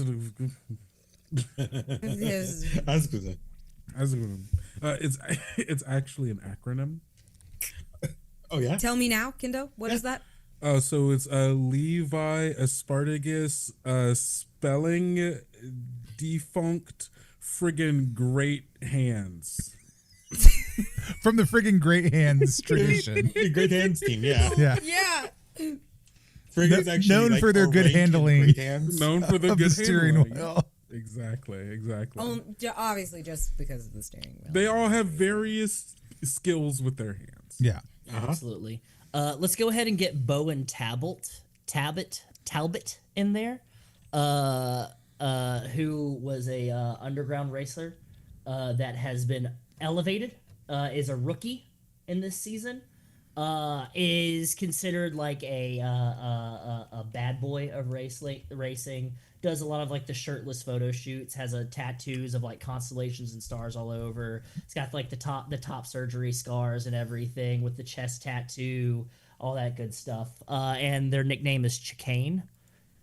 Which, if you don't know, chicane is the striped curb that's on a racetrack, that divides from the green and everything like Ben that. threw out another banger name. Yes, Uwu is another name I watched Ben type into chat. God. Oh my God, we got it. Uwu. Perfect. I love that name. That's a great name. God, somebody opened the schools. We've got another name. We've got Highlander Munford. And Sons. Highlander Mumford, whose nickname is Crimson Bandit, is from a hippie commune on the edges of Senna system. Yeah. They have acquired they pulled all their resources together to race. They're just here for the fun of it, man. You love to see it. I love when your name is Highlander Mumford and you're like, I need a cooler name than this. I need a cooler name than this. This is so just kind of give full disclosure. I think kind of everybody knows this that I've talked to about it, but F-Infiniti started from a Lancer campaign where I was doing an actual play, and we had the first season that was on an ice planet and everything, and I really kind of bounced against the Lancer system on actual plays because it was like very like. It's very crunchy. It's very narrative, but it's also very crunchy. Yeah. And so like playing online and home games is great, but like actual play, there has to be a certain pace that can get bogged down. And so the second season of this show, I was like, I want to set it in the world of like high performance racing, so that there is like a set system that we can have like parameters to keep it moving within the mechanics and everything. And so kind of the Lancer, I feel like the Lancer kind of like it's one of the things about Lancer is that you just name your characters ridiculous things that are like very like anime and everything. So like my go-to process is to take like a very unique first name and then a like car part or an item or something, and that is like the last name. Or you swap it up and you give a mundane object and then like, you know, that kind of, it's very Hideo Kojima style name. Yeah, I mean, Yeah. as someone who's been doing a Lancer AP for 4 years now, I agree. Yeah. Levi threw out Ricky Folsom, a mean motherfucker who's come off a 3-season probation. Ooh. 3 season. Ooh. Yeah. That's a long time. That's a lot. What did you do that they didn't kick you out, but they did say you can't be here for a while? You're good for ratings, however. However. Then we have let's go ahead and get Aurora Atlas, whose nickname is just Aura. That's great. Is a pop star, kind of like, think like an idol that like a K-pop idol that transferred to the world of racing and everything like that, and it's kind of slot in really well. Nice little mid-pack leader type beat. Okay. I'm gonna throw a name out. It's another racer in a mask. Not the other masked racer. No. It's not. They don't have a mask on. That's their name. That's their name. Is another racer in a mask. Another racer in a mask. Got it. Great. I love the future. And then we have this is based off of racer Kimi Räikkönen. He's in the book, but he's retired. But I'm going to say he's got one last race in him. Kimi, Kimi, Bayerish, B-A. You don't really have to get the last name. His nickname is Schmetterling, German for butterfly. And he is addicted to the drink. I need the drink. The drink? Oh no. Drink, yeah. What does he drink? Yeah, I need the drink. All right. I mean, that does leave one empty slot, but I think we're probably okay with that. That gives you plenty of time to scan the chat if another name comes up as I hop into a beautiful day today at the planet Slough, found at the heart of the Sinner System. I am your lead commentator for the Formula Infiniti team, Jeremy Corbyn, and I'm here with Angela Hoskins and Zane Lowe. I just went ahead and threw Zane Lowe from BBC One. Let's go ahead and get it in the live lounge. Wow, he's still alive. He's still alive. We cryogenically froze Zane Lowe and launched him into the center of the universe. We unfreeze him just for this. Yeah, like a satellite with a capsule in it that's showcasing everything about Earth. We put Zane Lowe cryogenically frozen in it. Jeremy Corbyn goes, "It's a beautiful day today here in the middle of the soup. It's sticky, muggy, and humid, and we've got a whole grid system of races ready to start the season. What do you think, Angela?" "Yes, Jeremy, it's quite a dreadful day. You keep saying beautiful, but I say I can't stand this, and I don't understand how our racers are getting prepared for this absolutely muggy heat." "Well, the only way to prepare for this muggy heat is to get ready to mug your competition." And he goes ahead and he starts giving the details of like we're getting the tail of the tape for each of these racers, what planet they're from, or what system they're from, their weight, their height, their win-loss records, and everything. What's a detail about your racer Zero and Dallas that would be brought up as an interesting tidbit? Is it particularly like, are you a Triple Crown like series winner? Are you like a hat trick champion where you've gotten 3 in a row? Like, is there like, or there's like, have you had the most wrecks per during a single season? Like, what's an interesting tidbit that Jeremy Corbyn would bring up? I mean, I think for Zero, the low-hanging fruit is they would probably do like Kazorio Zero Strider, son of the legendary blah blah blah Striders. Despite the family legacy has a win-loss ratio of 1-5. However, has so many spectacular races because of all the wrecks they've been in / caused. Perfect. I think for Dallas, kind of similarly, I don't know which of the announcers might be old fans of the Red Comet, but I think one of them probably brings up like the similarities, seeing the vehicle, like, again, a kind of similar body, and I don't know how long Dallas has been racing, so I don't know what their like win loss might be, but I want to say maybe a newer racer. Um, I haven't won a race yet, but I've done better than it's been like I'm in like top five like by the end of it, and it's like not quite getting past third place yet, but it's like for a newbie they're like showing promise, and also maybe we're seeing the birth of a new comet. Perfect. I love it. Good shot. I love it.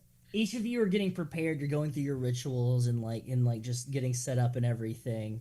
PJ, as you're like getting the final preparations, when it comes to like the pit lane and everything, each of the cars, each of the rigs will have their own little like spot in pit row, which the team members will be next to one another. You would see this man with like crew cut hair, very styled. He's wearing very tight pants with like Chelsea style boots. And he's got like it's like a very like techno lo-fi sci-fi style members only jacket. And he's striding, it's like a yellow with the red trim of Manolo. This is Vincent Broussard, nicknamed the Wrench. He is the principal for Manolo, who he's the team lead, which is what Duke is for slow cones. And he like strides over, and he just stands and whistles. And I saw just like looking at the two rigs, and especially the Silver Devil. Duke, seems that you finally got some quality rigs in your paddock, huh? Rigs aren't as important as the person behind the wheel. You know that.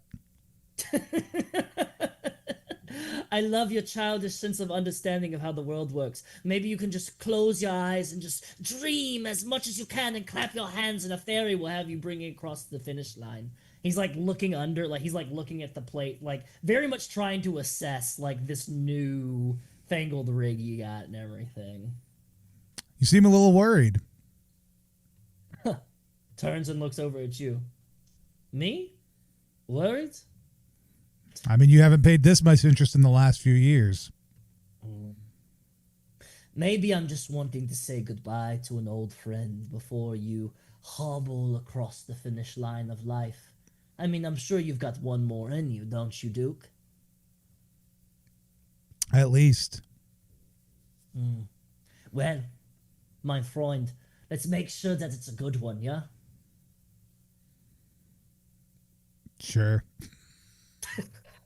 Go ahead and give me a savvy check real quick. God damn. Like, you're not even trading part. You're just like, sure. Like, yeah, bud. It's a 9. A 9. You just see him just like stares at you and he goes, you don't even make it worth it. And he's just like in his space German, it's just like, or space, like, yeah, space is just like German? just like rambling to himself as he walks off and everything. He bumps into you, PJ, and goes, watch where you're going, big galug. I'm gonna go look at I've been like the entire time I was watching where he looked, and everywhere he moved, I'm gonna go fucking recheck everywhere he was near, like an insane give person. Me a savvy check. Yeah, go ahead and give me a savvy like check. An absolutely crazy person. What is my savvy? Oh, that's a 7, I think. That's a 7. Ooh, a 7. I think let's go ahead and say you absolutely are like lasered in on the fact that like he did something.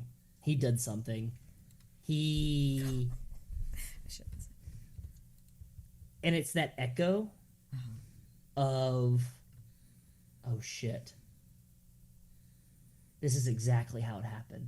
This is exactly how it started. Somebody messed with the rig, somebody messed with it, and it caused a malfunction, and my crew member got killed, got, and everything like that. It's happening again. And I want you to go ahead and add, let's go ahead and add a blue. Go ahead and add to your blues and everything, getting closer to your troubles here as you think you've seen a ghost. Absolutely. Perfect. And this is definitely the first race I've done since they died, because I dipped and went right here. I see that, Levi. Great.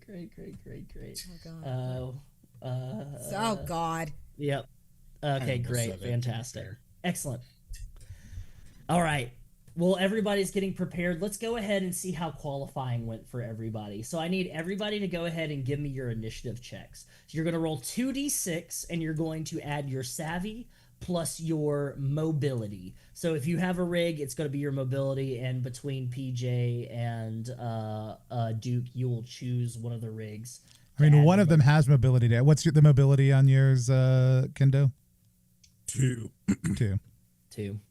So I'm adding both savvy and mobility. Is that what you're saying? Savvy and mobility to your D6 roll. Yeah. Are we doing it with the against the odds? Yeah. So you thing? will be So you will be rolling. Only Duke has upper hand. Everybody else has against the odds. All right. We love to see it. That's unfortunate. We hate to see it. That's unfortunate. Ooh, +4. I forgot. That's a 7. Ooh. Which tells you I rolled a 3. Excellent. So I have 0 savvy and 0 mobility. Amazing. So I have a 6. A 6. Great. Okay. Got an 11. Damn. Okay. I only got a 15. Oh. Only got a 15. So we are going to have the 4 that you need to worry about in this positioning is that Duke is going to go first.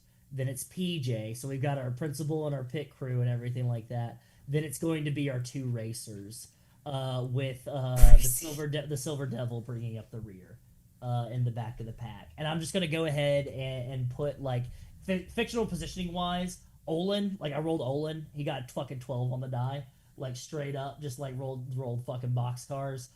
So Olin, of course, top of the pack, in fictional positioning and everything like that. While the other 2, you have your work cut out for you. Qualifying was kind of rough. Getting used to like the extra attachments to make these more like swamp ready. It's adding significant drag to the vehicle, and you're having to get used to that. And the turns are just killing you. They're killing you, Dallas. So you have to get an adjustment on that. So let's go ahead and prepare for the race. We've been building up to this moment. Ladies, gentlemen, those beyond the binary, we will have a calling of 3 red lights. 1, 2, 3. And as soon as those go away, the green flag will drop and the race will start. I've got my 4 laps listed out here for everybody. Let's go ahead and what's up? Before the race starts, I would love to use Not Just Another Pretty Face. Yeah? As I think as we're like here, like at the starting line, I'm trying to decide if I want to do it to one of the racers like next to me, or if I want to look into the mirror of the racer in front of me. I'll say in the rearview mirror. Yeah. Between the 2 of them, which do you think is more like satisfying to you? The one like somebody looking over at you with like their helmet, and it's just that fucking Everybody's wearing helmets, by the way, and these like they're in these. And I'm wearing a mask. Let's describe these rigs, all right? So they kind of look like the Formula 1 cars, where they're like these like single like bodies that are sleek and everything like that. But the front wheels are these little like pads. There's these circular pads that have like housing systems in them and everything like that, where they replace the magnetic pads and they put them on. The rear pads are not circular, but they're more rectangular and they flare out. And then there's these wings for aerodynamic drafting and everything like that. You are sitting low in the cockpit. None of your body is exposed. there is like, but there's like not like a bubble. It's just like you are sitting, like it's an open air so that you can hit a button and eject if you need to, but like all of your seeing is happening from a visual representation screen that's in front of you, because there are cameras on all sides of the car that let you kind of see your all surroundings and everything like that. So that's kind of like the representation of like, if you have better systems, well then you have less latency. You have low latency in your visions and being able to see and everything like that. That makes sense. Yeah. And so like but like yours, like the whole idea of like you're just kind of like lurking and lingering. Like I like the idea that maybe even Dallas is just not fully sitting in the car and is just kind of like relaxed. Yeah. And could just be like looking in the rearview mirror, or just the person looks over to the side and they just see you just perched like a gargoyle ready to strike. I think it's very much like sitting, like not fully inside the cockpit yet, sitting up on the side, really just like taking in these like last couple of moments. And truly, I'm not trying to intimidate anyone. I am just there, like arms folded, and then like just like looking around. And then I think I happen to turn to look right into the cameras of who's next to me. Highland Mumford, Highland is like right next to the Crimson Bandit, and I just turn and I look, and it's just like it like looks like I'm staring into his soul, and truly I'm just like kind of turning to look around, like, okay, yeah, no, we got this, but it's really intimidating to him. Yeah. I love it. Okay. Well, so he should have, for his first roll, he'll be rolling against the odds. Okay, perfect. And I'll be making rolls for a lot of these characters off the side of just like things of like, oh, this is what's happening during the lap that y'all are having and everything like that. A lot of stuff happening behind the screen. Oh, pardon me. All right. Well, without further ado, on our marks, get set, and let's go.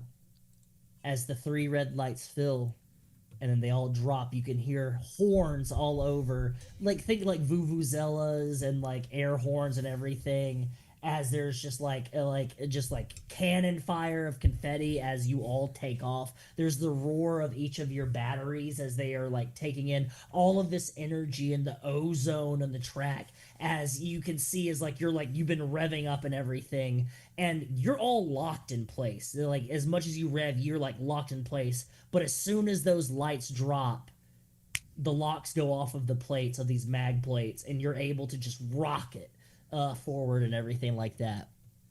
So let's determine, utilizing the Duke, how things kick off here. So I'm going to go ahead and flip a card for you here. I've been shuffling these cards. I've got them all laid out and everything like that. And I want to go ahead and flip your first one, all right? And I'm really hoping we get a face card so we can show off one of Quinn's like special race events. I'm like waiting for it to be like 10, 10, 10. We start off the race with a knave or jack of clubs, which per our race rules, and I already have it on the over here. Clubs are hurdles, so this is a minor obstacle that you must overcome during the race. So it's our first card that we're seeing on the screen here. You've got this jack here, so if you go ahead, Tony, and you can hit the flip on that card over there. Hold on, let me zoom in a little bit. Just perfect. So, as everybody sets off, somebody, it may have been planned, or it may just be like, budget cuts, meaning that not as much track maintenance is taken off. But there have been rust fly nests all around the track. What are rust flies? Well, rust flies are a little enemy that our dear friend Quinn Blackwell wrote. Blackwell. That's for Quinn's heel turn. There we go. Yeah, Quinn Blackwell. They are rust flies are these like things that shimmer over water like a heat haze. They're pretty right up until they pop. They go off like a fistful of bang snaps, heat, sulfur, and high-pitched whine stuck in your skull. The closest brush with fire and brimstone. Folks say that Slough spat them out to remind racers the difference between speed and grace. So imagine fireflies that move in a swarm and then they just kind of explode if they get like near, like if something disturbs them. And That's so like sick. in Slough and like this starting position, this grid, there's like this platform that's been made and everything like that, and there's these guardrails for the mag plates, and you shoot off, and to make it dramatic, immediately there's this long stretch of like flat placid water, so that like when the fucking rigs go over them, it shoots off these jets of water. It looks really pretty. You got the rainbows and everything, and there's this shimmer, and people don't notice, but fuck, Duke, you notice on the screen as you're sitting in the principal's chair. You're looking at all the readings, the loadouts. You can see the vitals for your racers. You see, oh fuck, those are a bunch of rust flies. How do you think Duke would try to prepare the team to kind of to make you aware? What kind of strategy would you see Duke trying to implement to make sure that your racers are not affected by these like explosive clouds? Yeah, I think that the real trick here is not so much just making sure that our racers aren't affected, but also making sure we don't tip off anybody who has it. Like, sure, the comms are secure, right? Like, but we all know that there's plenty of teams that are happy to listen in on everybody else's chatter to get the upper hand. I think this is largely about me, like coaxing the team. Like we're currently, they've got, Dallas is the one who's really got to worry here. By the time Zero gets up to where they are, like it's not going to be a concern. And so since there are so many of them, like I'm going to tell Dallas to like basically let Highlander, who's like right on their tail, like let them get even and almost overtake them. Like give Highlander the ability to like, it'll probably be like, hey, Highlander's coming up fast. Like it's early in the race. Don't worry about them passing you now. You'll catch them later. Just make sure you don't let them get too far ahead, right? Like I want them peeking around you as they hit these so that they'll hit those rust flies before you and kind of disperse them. Perfect. Okay, great. Excellent. Go ahead and give me. I feel like you've been rolling it a lot, but it just feels the most. It's almost like I know what my character does well, and absolutely. Play to that. Go ahead and give me a savvy roll. Let's go ahead and get a savvy check here to see if you can go ahead and properly delegate this. Yeah, that's a 10. Shit. Yeah, go ahead and describe. Take the action and kind of describe what it looks like as you immediately, like Dallas and Zero comms pick up. Immediately at the top of the race, there's already a warning sign that's going up on your heads-up display. Yeah. Oh, you want Dallas to do that, or you want me to do it, or back? You go ahead and describe what like the kind of picture what's happening on the track. Yeah, I think we see as I noticed this, like Manolo Biter like is already cruising past them. Like we see like a couple of them like ricochet and ping off of the outside of that yellow Manolo car. Kimmy and like Schmettering, Kimmy gets kind of caught up in that first like ricochet blast and kind of slams and scrapes some paint with Poppycock like right next to him. They're kind of like pushing back and forth but I think the two people who really take the brunt of this are going to be fucking dumbass Tony, another Razor Mask, and the Crimson Bandit. And we watch as like the Crimson Bandit starts to pull around Dallas, right? And as they do that, they start to like slide sideways into these things, and it's basically clearing a pass as they like pop around them. this is a great question. Are we changing order as any of this? Like when a hurdle happens and we successfully overcome it, is it just we keep on cruising, or does order change? You keep on cruising. So the thing is, if you were in a back position, you would have the ability, especially since you got a 10, you'd be able to get up in position. But since you're at the top, you're the lap leader, you're staying right where you are. Gotcha. So even if I'm helping someone else, it's still, no, that's great. I just want to make sure. Cool. Absolutely. Sorry that I'm so good at this game, y'all. I'm sorry. Yeah, I mean, you're killing it. You're the dude. Yeah, you're the dude. This is why I chose you. That's right. This is why I came to you. But yeah, by the time the Highlander like slides sideways into these, like they restabilize pretty quickly. It basically clears the path of these rust flies for everybody else. Perfect. All right, great. I love that. Yeah, and like these like rust flies, like they cause like cosmetic damage. The most important thing is they fuck up with like the cameras and everything like that. So you're seeing like you're seeing Highlander Mumford just like try to get around you and then end up like sliding, and it doesn't destroy the rig, but it gets them like over the chicane and like spinning out off to the side, like across the water and everything like that, and having to like reset and turn around and like catch back up and everything like that. And we see of course we see fucking another racer. I like the idea of, even though this is just a hurdle, another racer match just to get somebody off the board. You get that Wilhelm scream as like these rust flies like go off and then hit like a couple of the couplings and wirings near the mag plates in the rear of the car, and then it just ends up just like slingshotting. Like it's just like something goes wrong and like slingshots the car into a rail, and then like bisects the car, and like he hits the eject, but he goes like Wilhelm screaming off into the side and everything. Like, so are you saying another racer mask is off the board? Is off the board. Yeah, absolutely. Absolutely. Oh no. We'll move him down here into the black hole. Yeah, give him the black hole. Mask. Yeah, move it to the black hole from the grid position. Yeah. And everything like classic, well-known, much beloved another racer mask. Perfect. I'm going to pull the next card for PJ as we keep rocking and rolling here into the next lap, so to speak, and everything like that. Okay, PJ, you lucked out. You pulled an 8 of hearts, which hearts are favor. And an 8 of hearts is excess energy from your rig's exhaust messes with your trailing competitor's telemetry.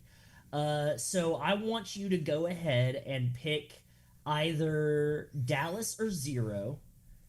And you can pick either like maybe either Highlander or Aurora. It'd be Highlander for Dallas or Levi Key Smash for Zero, of who gets affected by the excess energy coming off of one of those racers' rigs. Oh, fuck yeah.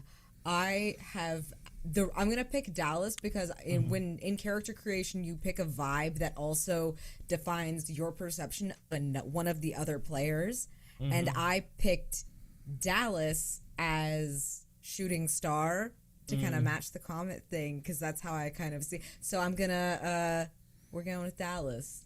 Perfect. Okay. I'm going to then make a roll for Mumford here. That is at against the odds for this, to see how successful he is and if he loses position. I think it'd be Aurora, actually, wouldn't it be? No, they go across and then down. So it's yeah. It is fully ordered. 1, 2, 3, yeah. I see the numbers now. Yeah, okay. They're behind. They're behind. Perfect. Yeah. All right. Poor Highlander. Oh my god. Roll a 5. And so like for the crime of trying to get ahead of Dallas, as soon as this guy like spins out and everything, it's like he spins out, but he gets like hits the emergency brake on the rig and everything, that like gets like a little bit of spin, dips, splashes some water back on Yes Uwu, and pulls up right behind you, Dallas, and is like trying to get you. And Dallas, you do a maneuver where you just do a quick little like, I'm doing a thrust, and then I'm braking and then thrusting again, so that there's just like this little like bell of like energy that comes off of your rig that like blasts forth. It looks almost like a sound wave or like a heat wave, a thermal wave, and it just fucks with the telemetry of fucking Crimson Bandit. Yeah, Crimson Bandit's rig, and there's just, you can just hear on the chatter, Crimson Bandit's a hippie. It's supposed to be super calm. It's just like, yeah, don't worry about it. And you just hear a slew of cuss words, just snarking, just like, don't give a frick. This freaking, I hate this sport. I want to quit. This whole thing like that. As I want to go home. Overtakes Highlander Mumford, and position changes in the midfield. There's a battle for the mid pack, which is always exciting for Hyper Pre. Excellent. Which brings us back to Dallas. Dallas. Let's pull it. Let's pull it. Let her rip. Let her rip. Okay. We've got a 10 of clubs. Which you should redraw because we don't have a. Which we should redraw because we don't have a 10 of clubs. By the way, Quinn, since you're watching, you got to go make 10s also. I go make it I've got to do Unless the you same can write for one middle right heaven. now. Yeah, unless you can write one Quinn, right tell now. us what happened. Before I draw another card and pull it and read it and everything like that, the time that it takes me to get over here. Who's faster? I bet Quinn could write something faster than I read this. Quinn writes hella fast. Perfect. All right, 7 of hearts. It's the crows. Yeah. That hearts is favor. So Dallas, 7 of hearts. You bait another racer into trying to crash you. They take the bait and crash their own rig in the process. So I'm gonna have any of the racers in the back of the pack behind you. You can go ahead and try to bait any of them. Yes, Uwu, Crimson Bandit, Atlas, or Ricky Folsom. Any of them. Even I think it makes sense for it to be the Crimson Bandit after the maneuver I just pulled. Because I think it's like I just think it is. We've done nothing but fuck this guy up the entire time. It's great. Don't stop now. No, Like, we're ending their career. No, I feel like this guy is just like he's pissed, right? He's like, you know what, fuck this guy. You know what, I'm just gonna and like tries to like. And also, am I correct in remembering that you go by the Crimson Comet? Is this there can be only one? There can be only one Crimson. My grandfather was the Red Comet. The Red Comet. Exactly. And so people finish him. Which I'm going to go ahead and activate for this just because I think that it's very fitting and everything like that. So I'm going to go ahead and make another roll for Crimson Bandit and everything like that. But I'm going to activate your trouble, which is race as a 4-letter word. Specifically, be wrong and continue. Because you are specifically targeting another racer. Yeah, that's fair. Yes. That's fair. So take a blues. Take a blues. And so I think, what is this? Okay. I think I make a maneuver that Crimson Bandit thinks is personal but isn't. And so part of Tell yourself that. Yeah, for sure. I specifically chose the Gallipoli battery specifically for the slipstream overtake system because I think that Dallas's kind of strategy, similar to probably his grandfather's, right, is to kind of stay middle of the pack for a while, build up that momentum, build up the slipstream to then slingshot around and then like drift. They called it the Comet Slide. And like basically like slingshot around drift into the higher positions. But in order to do that, I have to be behind people, and I don't want to give off all my energy at the start, and I've already made it into like the top 4 basically at this point. And so I'm like, you know what, I need to pull it back, I need to slow down, I need to get a sense, I don't need to be up at front. It's literally the first lap. And so I do pull back to like slow down, and I let Yesuru get around me. And so Crimson Bandit sees this and says, this motherfucker is trying to fuck me over. And so he's like, okay, cool, I'm gonna try to do that. And that's when he fucks up. Perfect. I think to kind of play into the narrative of the hook that we have for the adventure here is where you have to hit those sluice gates. I think this is a perfect opportunity because you've been fucking with this guy. is that like you go ahead, you do that bait, you debate him into fucking like wanting to like just like is hungry, going after you and everything, like is barking at you over live comms, not just like personal comms. Like every racer on the track can hear it. On It's getting channels. streamed. Yeah, it's getting like when they have on the mic. It's the best part of Formula One when they have the racers on the mic and they're like, "What's this fucking guy doing? Get him off the mic!" And like every time it's a curse, it's just the hands going. Yes. Yeah. Shout out the sponsor.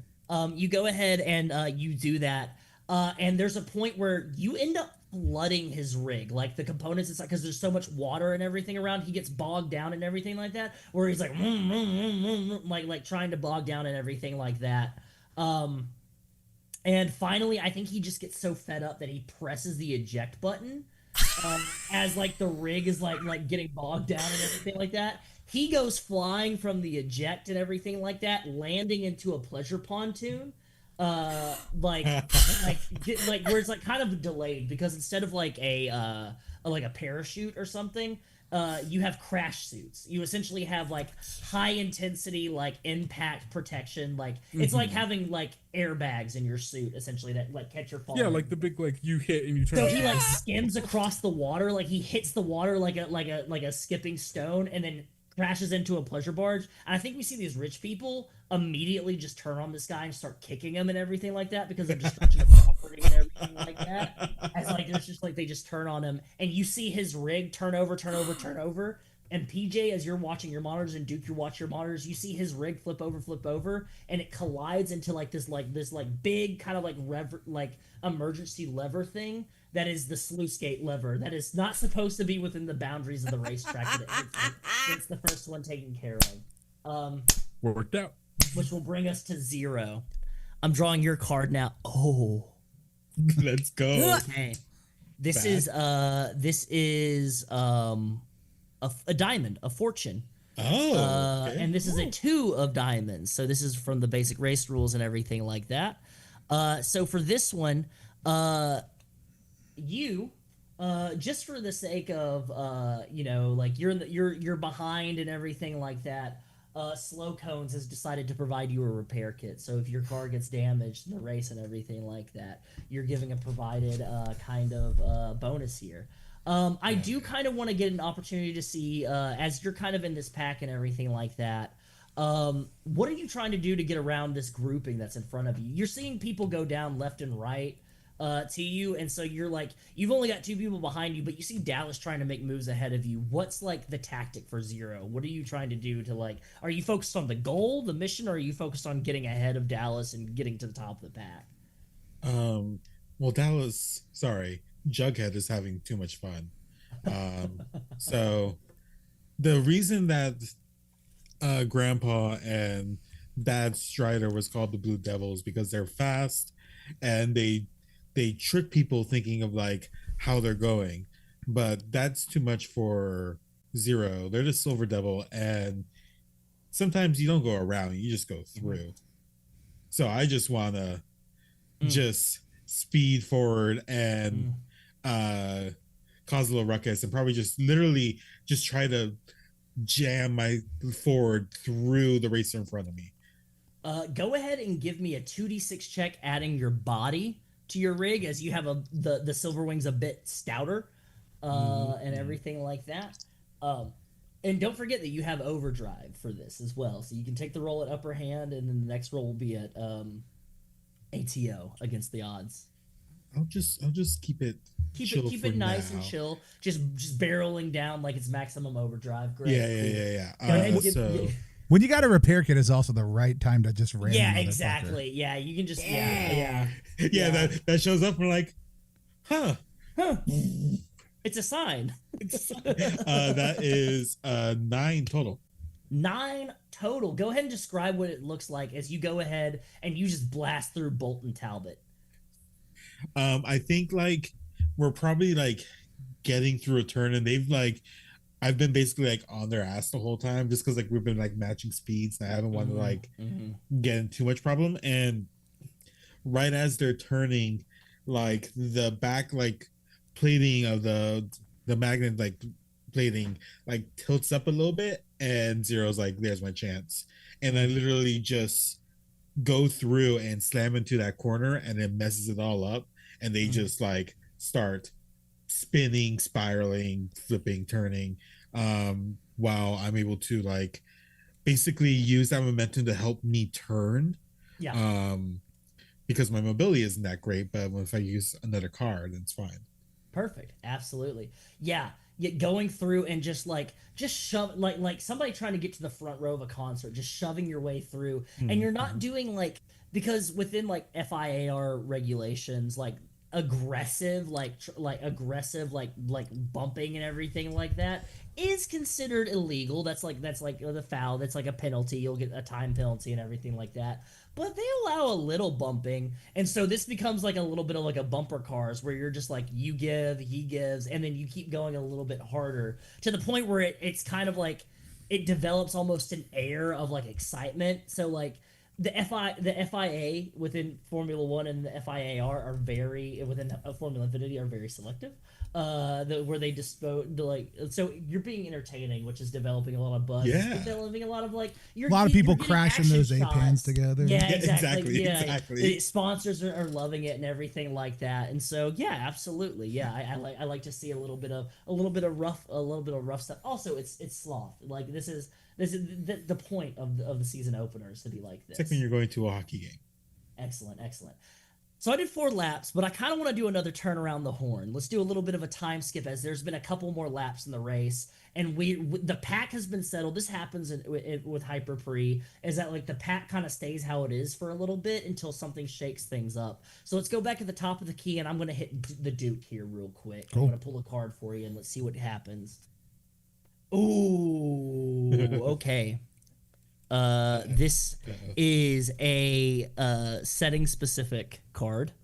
I went ahead and pulled the the Ace of Clubs, which is a hurdle. The worst of clubs. And here in Slough, immediately you start getting a warning, as you can see that there is like a picture brought up, as there is the Rat King, his gang has established, utilizing the fact that there is a race going on, decided to rob a sports book, and has like a haul of credits and bets and everything. And so they are being chased by a Chrome Enforcer through Cascade, and you're noticing very quickly that this Chrome Enforcer is going to be overlapping on the racetrack as this Rat King car hops onto the racetrack, hops over, it seems like they've set up a ramp, hops onto the racetrack and is driving alongside the pack, as you see a Chrome Enforcer police like pursuit vehicle rig follows them on the rig. And so you've got this Need for Speed burnout or hot pursuit like situation where you are all racing, and you all see that there is now like law enforcement is also racing, trying to catch these guys as they are trading live fire and everything like that. So because you pulled this, everybody after you is going to be making an ATO, like their checks at ATO, because there are cops on the field now. Let's fucking go. Yeah. And so this is going to be shaking things up and everything like that. So Duke, I want to go ahead and get a check from you. To see if you can, let's get a grit check to see if you can hold your cool. If you can find a different type of check, we'll do it. That is an 8. An 8. Okay, yeah, you still stand resolute. The Duke is there and everything. You get to hold your position. I'm just in the team's ear, talking them through it. Hey, this is coming up. Like, this is the kind of thing that shakes a lot of racers. People are going to be worried. You know, this is where the top racers like earn their keep. You know, Manolo and Schmettering aren't going to slow down for this. Poppycock and Uwu, who knows? Just watch out for when they get shaky. Exactly. I love it. PJ, yeah, the vibes are good. Even though that bad omen, you've been staying on top of things. You think things are rolling. You think you're set. You're solid. And you get a bad feeling. It's just like that the spider sense is tingling and everything like that. But there is, because of the police officer, they're calling for a box for people to come into pit lane and everything like that. And so you go ahead and you call for a box and everything like that. Immediately you see Manolo, like Olin Manolo, hits around the horn, comes into pit lane, followed by Kimmy Barish, Schmetterling, rolling in and everything like that. Schmetterling gets out of the rig and it's just like, give me more of the drink. I need it. I've got paint. Like is like limping, and like his principal engineer, who's like near y'all, is just like, Kimmy, get back in the car. Stop it. And he's like, I need it. Give me the, and like grabs his like principal, and is like yelling at him. Olin is like looking over, and it's just like the Manolo crew are like in, out, and then gone, and everything like that. PJ, how are you reacting? How close am I? They're right next door to you. Yeah, you were focused on I think they probably had you in Zero's paddock and everything like that. And so like he like Kimmy's like paddock is right next to you. So you're right next to it and everything like that. Okay. Have I already gotten Zero like pew, pew?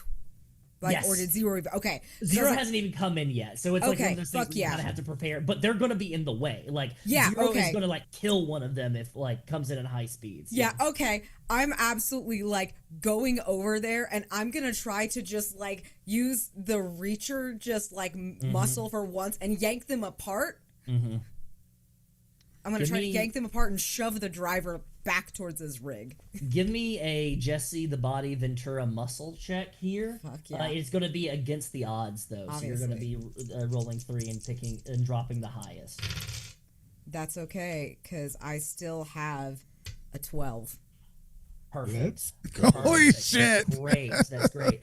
Go ahead and kind of describe what happens as you go ahead and you pull them out and everything like that, and you're like tossing them around and everything. I think I grabbed both of them for it because that, that's easier. One can't like keep a hold of the other, this little crackhead. And so I just kind of hold the driver up and try to shove him back into the rig. Like, and for once I'm kind of pulling a Dallas here where it's just like no words, just like I might as well be doing this to a car. This is absolutely just enough. Out of the way. Yes. Perfect timing as Zero. You see Dallas comes in and then Zero comes in. Dallas just narrowly missing Kimmy as you go ahead and pull him and the principal out as Zero comes in, and immediately you're like, fuck, you let them go and you hop back in. I went ahead and pulled your card and I pulled a 4 of clubs, which means that this is a tragedy that I have pulled. You rolled a 12, so I'm going to give you an insight here. Silverwing, as you're going in and you're changing out, you're getting the mag plates changed out, you see in between the front mag plates, there's an explosive device planted. What the fuck? What is the last thing you say or do before you can see the countdown is about to hit 0?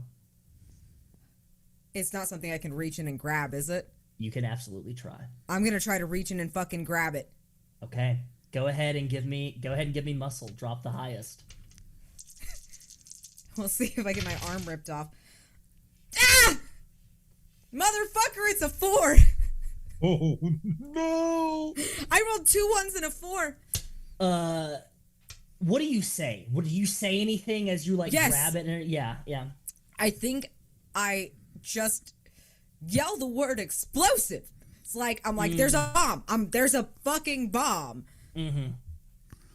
You go explosive, and like Duke, you like turn because you can see it the principal like booth is closer to the track and everything, and the pit lane is behind you, so you have to turn around as you see PJ has grabbed like what looks like a piece of like plastic explosive and is like explosive, and is like getting ready to toss it and throw it, and you see, unfortunately, at the last moment, Bartag is coming in and hits PJ at high speeds, and there's an explosion in the middle of pit lane. What the fuck? And a fireball erupts, and we see at the same time other explosions happen across Slough as the power goes off in the city, and that is where we're going to leave off our session. And we are going to say that is a wrap for B Narr. Because B can't make it for I can't make it back. Can't make it for session 2. I can make it for the second session. It's nice knowing y'all. But we will Yeah, go that's ahead great. and let off our session here for tonight, as we got a little bit of yeah. So if you pull a 4 of clubs on the regular race events and everything, because they're tragedies, like all of them are pretty fucking bad. The 4 of clubs is a competitor's rig explodes next to yours. So if you were a racer, it would happen on the track, but like also you're in the pit lane, so it makes sense for something to happen in the pit lane that it would like. So we will come back to our session next week, and we will pick up. We will have a bit of a time jump. So we started at the beginning of the season here. We will time jump to the end of the season. So you'll be thinking about your surviving characters. Hold on. Yeah. Levi has called out an important part of Orbital Blues culture, whether they knew it or not, in the chat. Okay. And that is, hey, here's the important thing. Yeah. As we see PJ's boots mostly empty on the track, and the smoke goes up, and what is the needle drop that we hear playing in the background? Because that is an important part of the end of any Orbital Blues character is what is the song that's playing as you go out? As you're going up in smoke, yeah. Fuck. I really... We can come back to it in a second. No, I mean, like... Yeah, come back to me. Think about what plays over the credits and everything. Yeah, I'm gonna think about it. You can narrate. Yeah, you can narrate the closing credit scene of PJ's memorial, and it does the needle drop. Talk for a second. We'll do stars and wishes before that. We have been playing F-Infiniti right now here on stream. This is part 1 of a 2-part actual play where we get to put the rules through their paces for the racing rules. This was an absolute blast, especially right at the end. Let's whip around for a quick round of stars and wishes, things that stood out to us from other characters, or the game Abound play, and things we hope happens next time. Anyone want to go first? Not B, because they're good. Dusty, I think it's you or me at this point in time. Kendo's down. I could go because like I'm living in the moment. Doc, this was very, very great and fun all around. I really like how everyone's getting to their characters.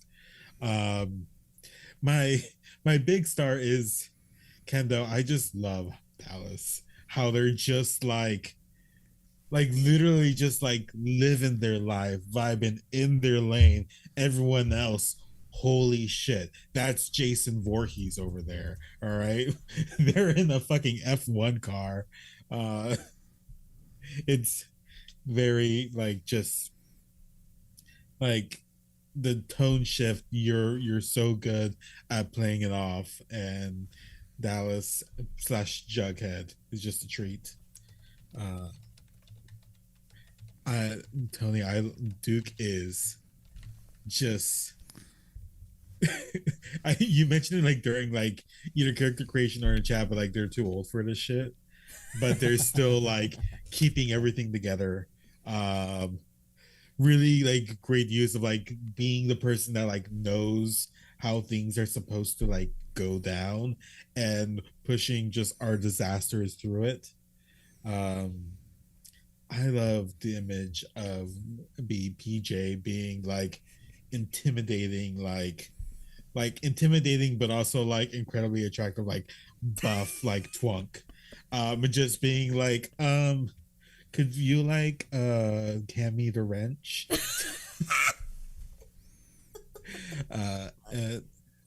And Wes, great NPC work. Everyone was so good. I loved Carrion. I love like these like goofuses we have to deal with, and really like setting the tone for this race and us going and ending it like that. We barely knew them. I know we couldn't see them, but we didn't have to explode. Except it was good. Any wishes for next time? Wishes, I want to see more race for sure. I'm really like, I like this racing system a lot. I want Zero to get Jughead / Dallas to talk. Which like if I think it'd be very funny that if we're doing a time jump, Dallas hasn't said shit the whole time. So I think that would be like that's something that I want to go for. And also like I really want to like dig a little deeper into like the troubles our characters are having and all that. Awesome. Love it. I'll hop in next. Give Kendo a little bit more time to recover.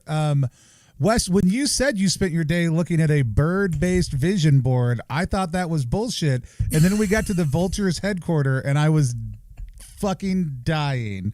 Chicken shit. That Duke.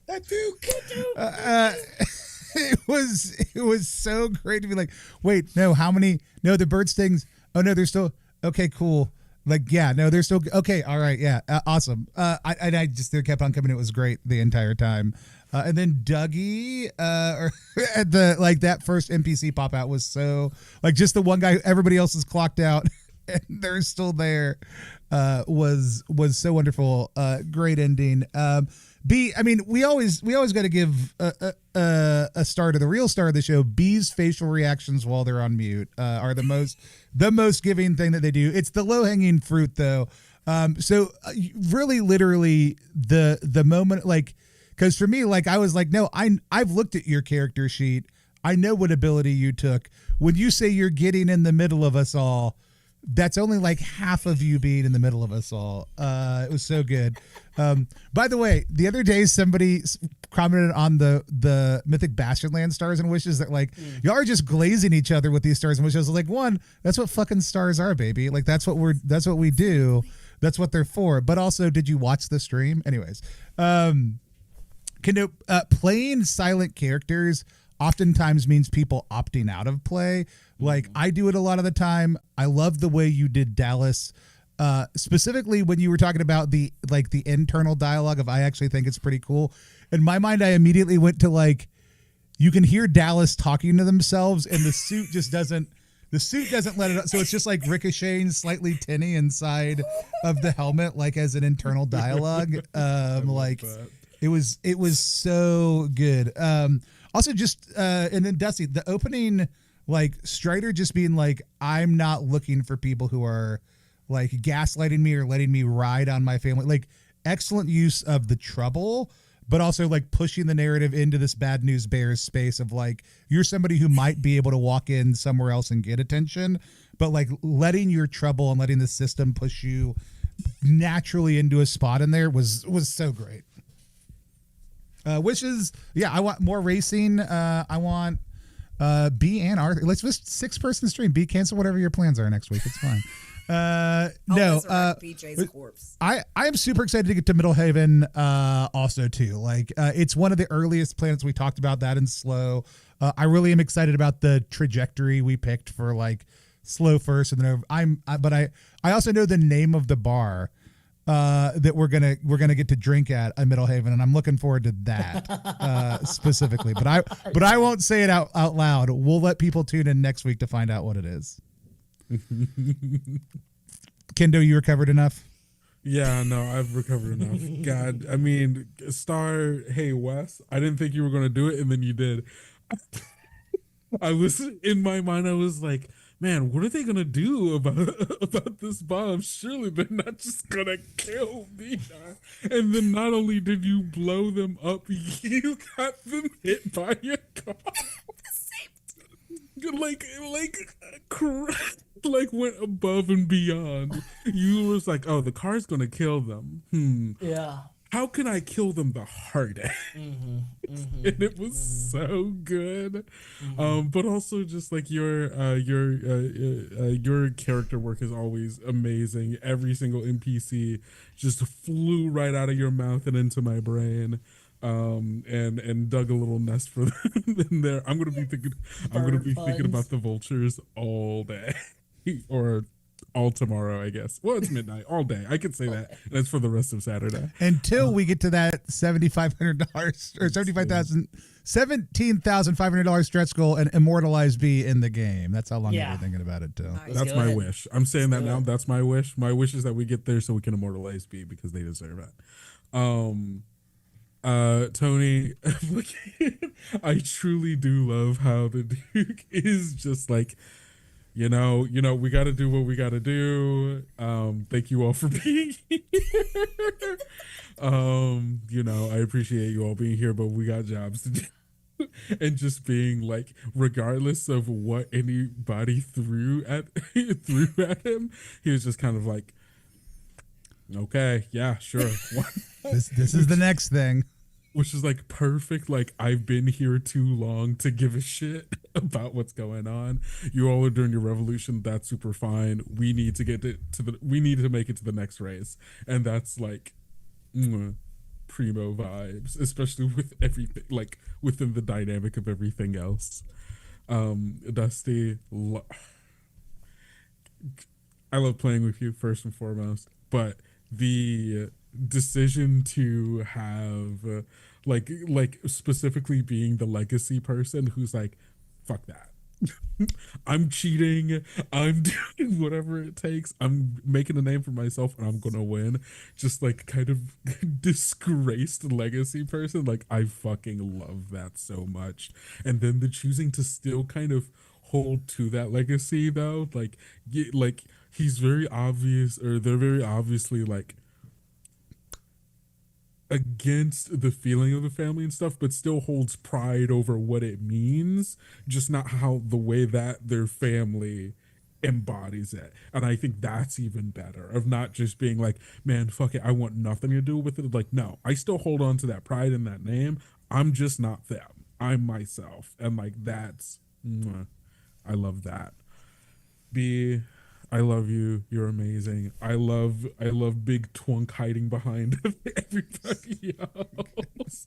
But like the move to like going to like pick, like just like silently go pick them up and pull them apart, and just like, I need you out of here, was just like, you can like truly in that moment you could see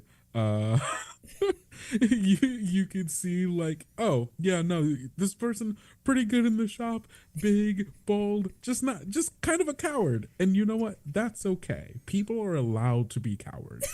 The world is scary, and not everybody should be normal about someone putting a gun in their face.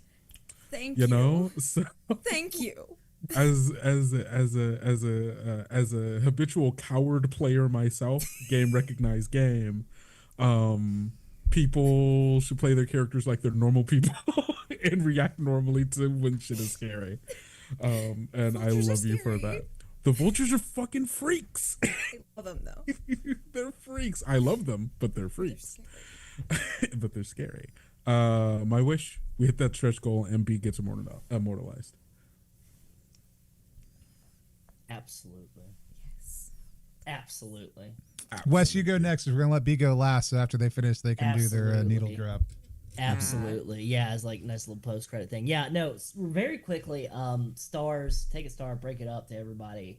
Tony, thanks for getting like all the stuff set up for the stream and organizing like the team to kind of get all this stuff together, gathering folks, working with Quinn and getting people, everything like that. It's very fun. It's really cool. I was kind of like really stressed about it because it's like the book is in the process of being written and edited and everything like that, and so we're very much like building the rig while we're driving it. But like, I feel very confident. Like, it's I highly recommend, if you are crowdfunding a game, organize a quick little 1-shot or 2-shot double tap to show off what it can do. So it's like a way to kind of like showcase how easy, like truly Quinn developed, wrote, and complete like slow, like fully like ready to go even before we had a deadline going and everything like that. Everything that I picked from this was like in the book, and I just kit bashed it. I chopped and screwed it. I kit bashed it to make it into a narrative that really fit kind of like what the table was leaning to, what our characters were fitting into, and what fit for our time constraints and everything. And so like a star to each of you for like very, very like cool characters that are all distinct and they have like great flavors. I can see the animated movie or the anime, like the prestige anime of this. very cool decisions and interactions with each of these like wacky NPCs that I was throwing at you. Kendo, the decision to make like a completely stoic, silent character, it is such a bold decision, and I love it when anybody ever fucking does it, because like truly like Black Bolt from Marvel Comics is one of my favorite characters, and I love the fact that he does like slight hand like sign language, or like just like pointing or gesturing or facial expressions to communicate. And you don't even have facial expressions. You are a fucking stoic masked character that is just using like presence and everything like that. Dusty, I love having like a lineage legacy character, like, and especially working off of like Kendo, where y'all both have these lineage legacy characters, but they're two sides of the same coin. And it gives like this initial like Gary Oak Ash Ketchum like rivalry, like we're going to be pitched, we're on the same team though, so we have to work together to get through it. And that's like such a classic like trope that, like, I hate to use the word trope because it's like, it's such a fitting, like, it's such a great seed, like a story seed to jump off of. And like truly also like a Star to You, like a lot of these character options and everything can help like work with each other to get these dynamics in character creation. Like character creation is so easy, guys. Like we didn't like cover over everything, but it's like you literally figure out your stats, you like very easily figure out your stats, then you very easily pick your trouble, you pick your gambit, and then you roll on a table for a memento and equipment, and you're fucking done. Like you get away, like that kind of thing, like, and then you go into it. And like I am not a person that runs OSR. I typically play OSR, and like this has like a kind of like leaning to like OSR kind of style to it and everything, where it's very much like a here's a toolbox and pick from it and build something from it. And so having each of you, especially be with like interesting character decisions, especially like the decision to make a coward as well, like in a game where it's like you can be whatever you want in a space like racing game. It's very cool. Wishes. I wish with all my might that everybody in the chat right now, there's 12 people, including myself. I'm in the chat. I know there's other people in the chat and everything like that. But please go share Orbital Blues Month with everybody. Please share this project with everybody that you know, even if they have not played Orbital Blues. What you can do is you can go ahead and say, hey, if you like racing, if you like the F1 movie, show your dad, show his friends and everything like that. Then it's very easy, because you can say, hey, you can back this, you can back all of these projects, and you can go to Soul Muppet, and like you can add the books for like as you back Soul Muppet's thing if you don't have the Orbital Blues books. But if you don't have the Orbital Blues books and you just want digital, they're very cheap to get off of Itch or Soul Muppet's website. It's such an accessible game to pick up. Truly check this out. The team that we have is so fucking fantastic. It's like myself and Andrew are doing like the two-headed monster of writing and visuals. Then we have Richard Wayne as our dev editor. We've got Heather Romanowski as line and copy editor. We've got Quinn Blackwell, Linda, Dusty, Quinn B. Rodriguez, Adira Slatery, all on our writing team that have been like busting their asses working so hard. B. O'Connor and Tony Tran and Andrew just dumping fucking beautiful art on us and like graphics to help sell this game. Is amazing. And then we've got Joan Joan Dark, who is just bringing it all together, making sure we're staying on track and just pulling it together and everything like that, being our Duke, and really like kind of keeping things focused. We have such exciting fucking stretch goals for you. We've already revealed some. We've got Tony's Gulp, we've got fucking Ray Najati and Josh Hiddy's fucking stretch goal. We also have Elliot Davis, Elliot Davis of the Time We Have and like More Blueberries and everything, who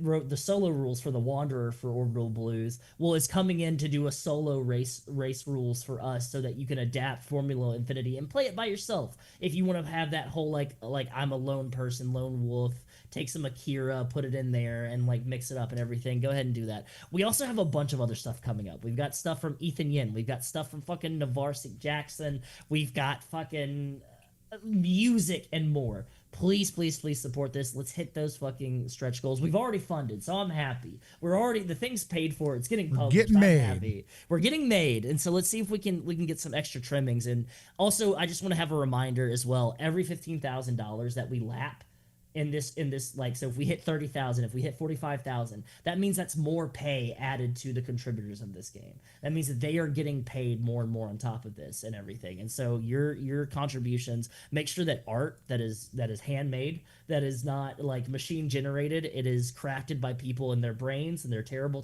awful brains to make such beautiful art, can be made for you. And that is all. I'm going to get off of my soapbox and everything. But thank you all so much for having me. This is so much fun. I love this kind of like vibe and genre, and it's such a fun table. I'm going to actually add on to the soapbox before I do any real other stars and wishes, because this is a star about the game. Because you're talking about how easy it is to create characters. Y'all, I didn't fucking read shit before I hopped on here. I didn't read shit.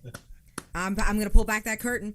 I made this character in about 10 minutes, knowing nothing. Just having the F-Infiniti material and some Orbital Blues material in front of me. Like, that's it. That's how fucking easy it is to pick this up and play it. And it's so fun. It's so fucking fun. Like, Wes, Dusty, everybody who's been involved in this, y'all have made such a cool game. Y'all have made such a fucking cool game. It's beautiful.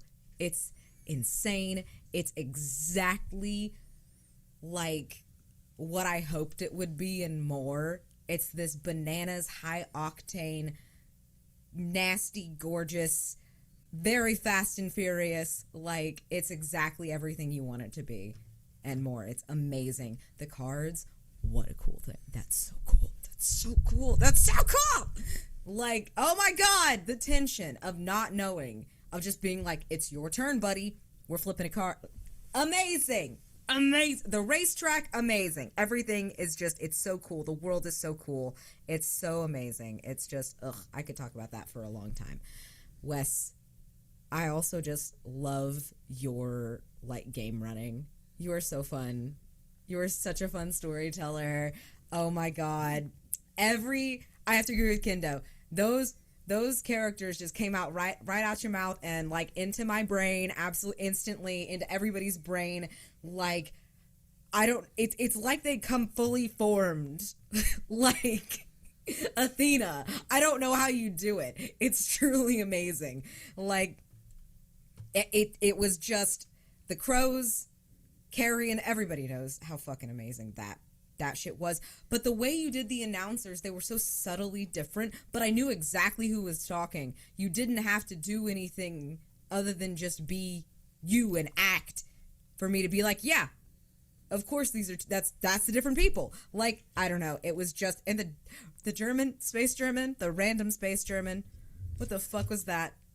That was, what a crazy pull. I wasn't expecting anything that happened, much less I love you keeping to those big guns and doing some of the boys shit at the end.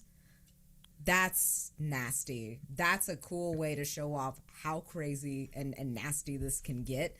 Because, I mean, yeah, West went like, all right, pedal to the metal, literally. But some of that was on the card. Some of that was on the card, y'all. That could be in your game. Do you want to die horribly? I know you do. Oh, fucking Dallas's next card would have been the King of Clubs, which means that a group of vultures, that was a specific one to Slough, a group of vultures on their skimmers would have attacked the race. So you would have also had the police involved. There would have been another gang coming in involved and everything like that. That's just Fast and the Furious.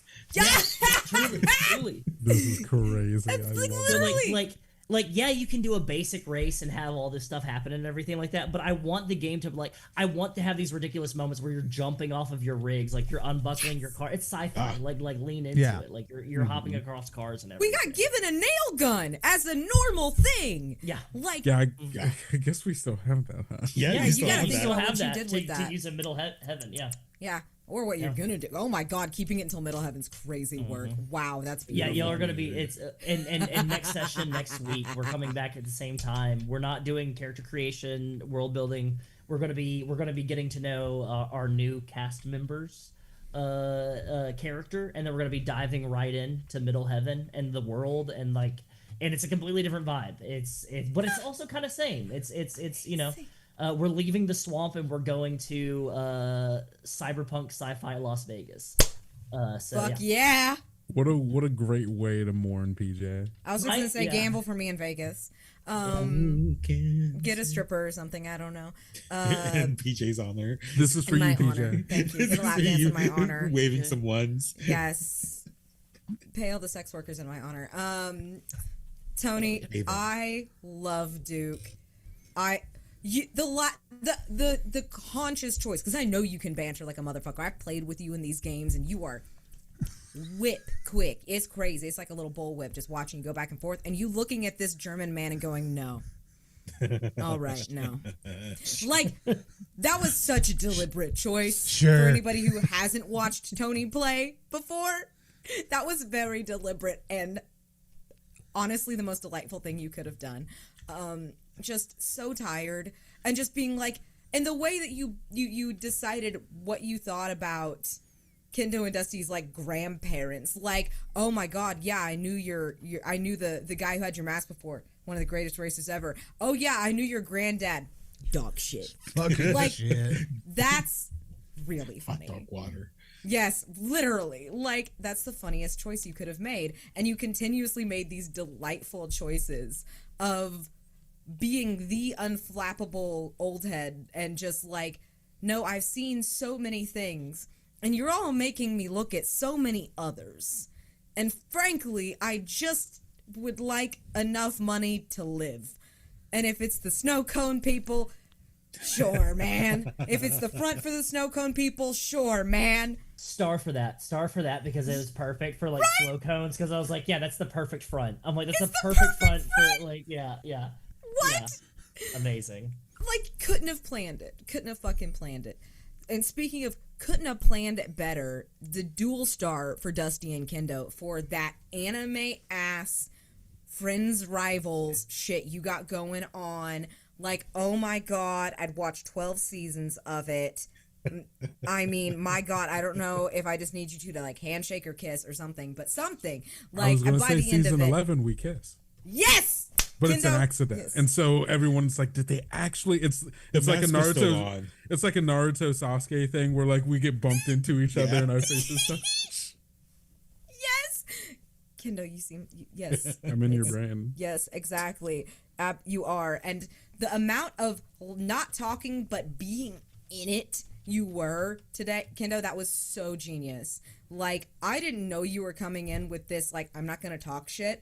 Like, and that was so fun. Very, like, somebody said Jason Voorhees, like, my boy, I love it. But the way that you could tell, like, you were involved in the scene as a character consistently, the way you, as a player, you would, like, do something with your body, we'd all see it and be like, that's what Dallas said some shit, that was it. Like, that's such a fun way to play this, like, masked racer like thing, and it not be like Clark Kent with the glasses, like, we know who you are. Like, it's no, you're not talking. You've never even told us your name. That's amazing. That's fucking amazing. And just the quiet, oh yeah, maybe I should do that. Huh. Like, interesting. Like, you're so nice. I that's my wish is also I want I want you to have to talk. I want you and Zero to talk because I want everyone to realize that you're just a little guy under there. You're just a little guy. He's just like a normal guy. It's just the most normal man. Like, just can't tell their parents. I just can't tell my parents. Exactly. You'll just get in trouble. Like, with your fucking dad. Like, what? Amazing.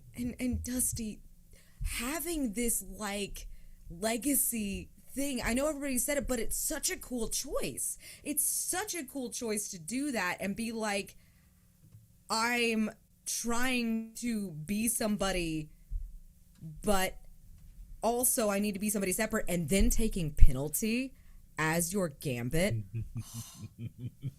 Slay. Fucking slay. That is exactly like the kind of person who would be like, I need to do it separate, and I need to do it better, and I need to win no matter what. And sucks to suck. That's such a fun, that's peak rival. Like, that's exactly the shit you guys are on, is so, you're these perfect mirrors of each other. You couldn't have planned it better. And I'm pretty sure you didn't plan it. Like, I think you were just following your hearts. It just ended up perfectly. And that's what I think this in bananas bad news bears shit, where we have these just beautiful anime frenemies to lovers. I'm here for it. I'm so here for it. I love this game. I love you all. I can't wait to see what Artie does. I can't wait to watch the VOD of next week. And I am going to use what Dusty actually suggested in the Zoom chat for the final. Because you see the car hit, then you see the bomb explode, and you're seeing this. We're right on it. It's exactly like we're almost POV, but about this far away. And then as soon as the bomb explodes, and we see just whoever said the mostly empty boots is visceral. And we pan up and we see all of the bombs going off Fallout style, and Johnny Cash's Ring of Fire plays.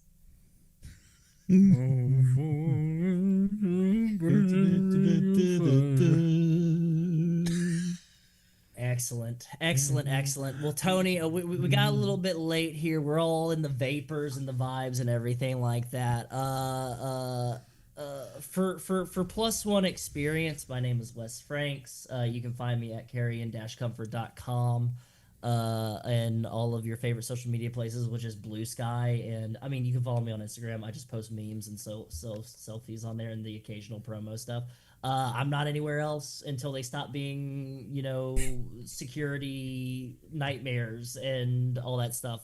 So I don't know, make a cool social media and I'll use it, and everything. I'm going to go ahead and go down the line so we can just go ahead and wrap up real quick and hand the reins back over to Tony Vicinda.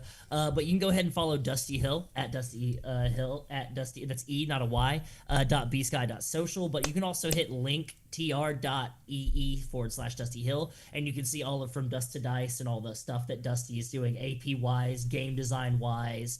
I'm sure Dusty's working on some stuff with us other than Forumla Infiniti, with like more further with Plus One. Very, very talented. Absolutely go support them. And then you've got, of course, Kendo of Tales Yet Told and other places. A wizard of audio dramas and audio actual plays, like really blending the medium and taking games here. Always a delight to play with. I can't wait to see what Kendo does with Forumla Infiniti on Tales Yet Told. Maybe down the line, maybe there might be a sound design dream for you. A nice little challenge there. Who knows? Let's see. But also, I think you just started doing stuff on Start Playing and everything like that. So, if you want to play games with Kendo, you can go ahead and pay a nominal fee to sit at a table and just, immerse yourself in a world that's been, perfectly crafted. And so there's, Tales of the Valiant, there's Monster Hearts, there's a bunch of stuff. There's Realis. Realis, absolutely. Everybody loves Realis, absolutely. I'll teach you how to play Realis. Exactly. And then we have Narr. Everybody knows and loves Narr. Narr is a voice actor, and you can find Narr on the Siltverses and a bunch of other audiobooks. And I think what was you were on what was the Frankenstein show? Oh, Frankenstein, which everybody should listen to because it's an absolute fucking delight. It's an all trans Frankenstein, which whips total ass. Absolutely. And hire Narr if you need voice acting, or if you need B to promote your game or sit at a table and just be a delight and just be a proper hype person. I don't think I've ever met somebody that is just so stoked to be involved in all this creativity than B. So go ahead and go support B. And I'm going to hand it back over to the chief alchemist over here at Plus One EXP, old Tony Pepperoni, to take us out. It's me. We've got some great stuff coming up this weekend. We've got Grok happening here on stream 2E on Sunday night. We've got a secret thing happening tomorrow. I'm not going to tell you about it because it's a secret, but you'll see it get posted to our YouTube channel sometime next week. We're super excited about it. We've got some more streams coming up, including being back here next Friday. Same bad time, same bad channel, mostly same bad crew with some extra bad addition. I don't know. You know how it's all good. And we're going to be playing some other great games as it goes goes on. We've never figured out a good way to end these streams, and at this point, we're not interested in figuring out one out. So we're just going to wave at the camera until I take us off air. Everybody be quiet because I'm going to cut to the video, but I can't separate your audio from it. So just got to be quiet.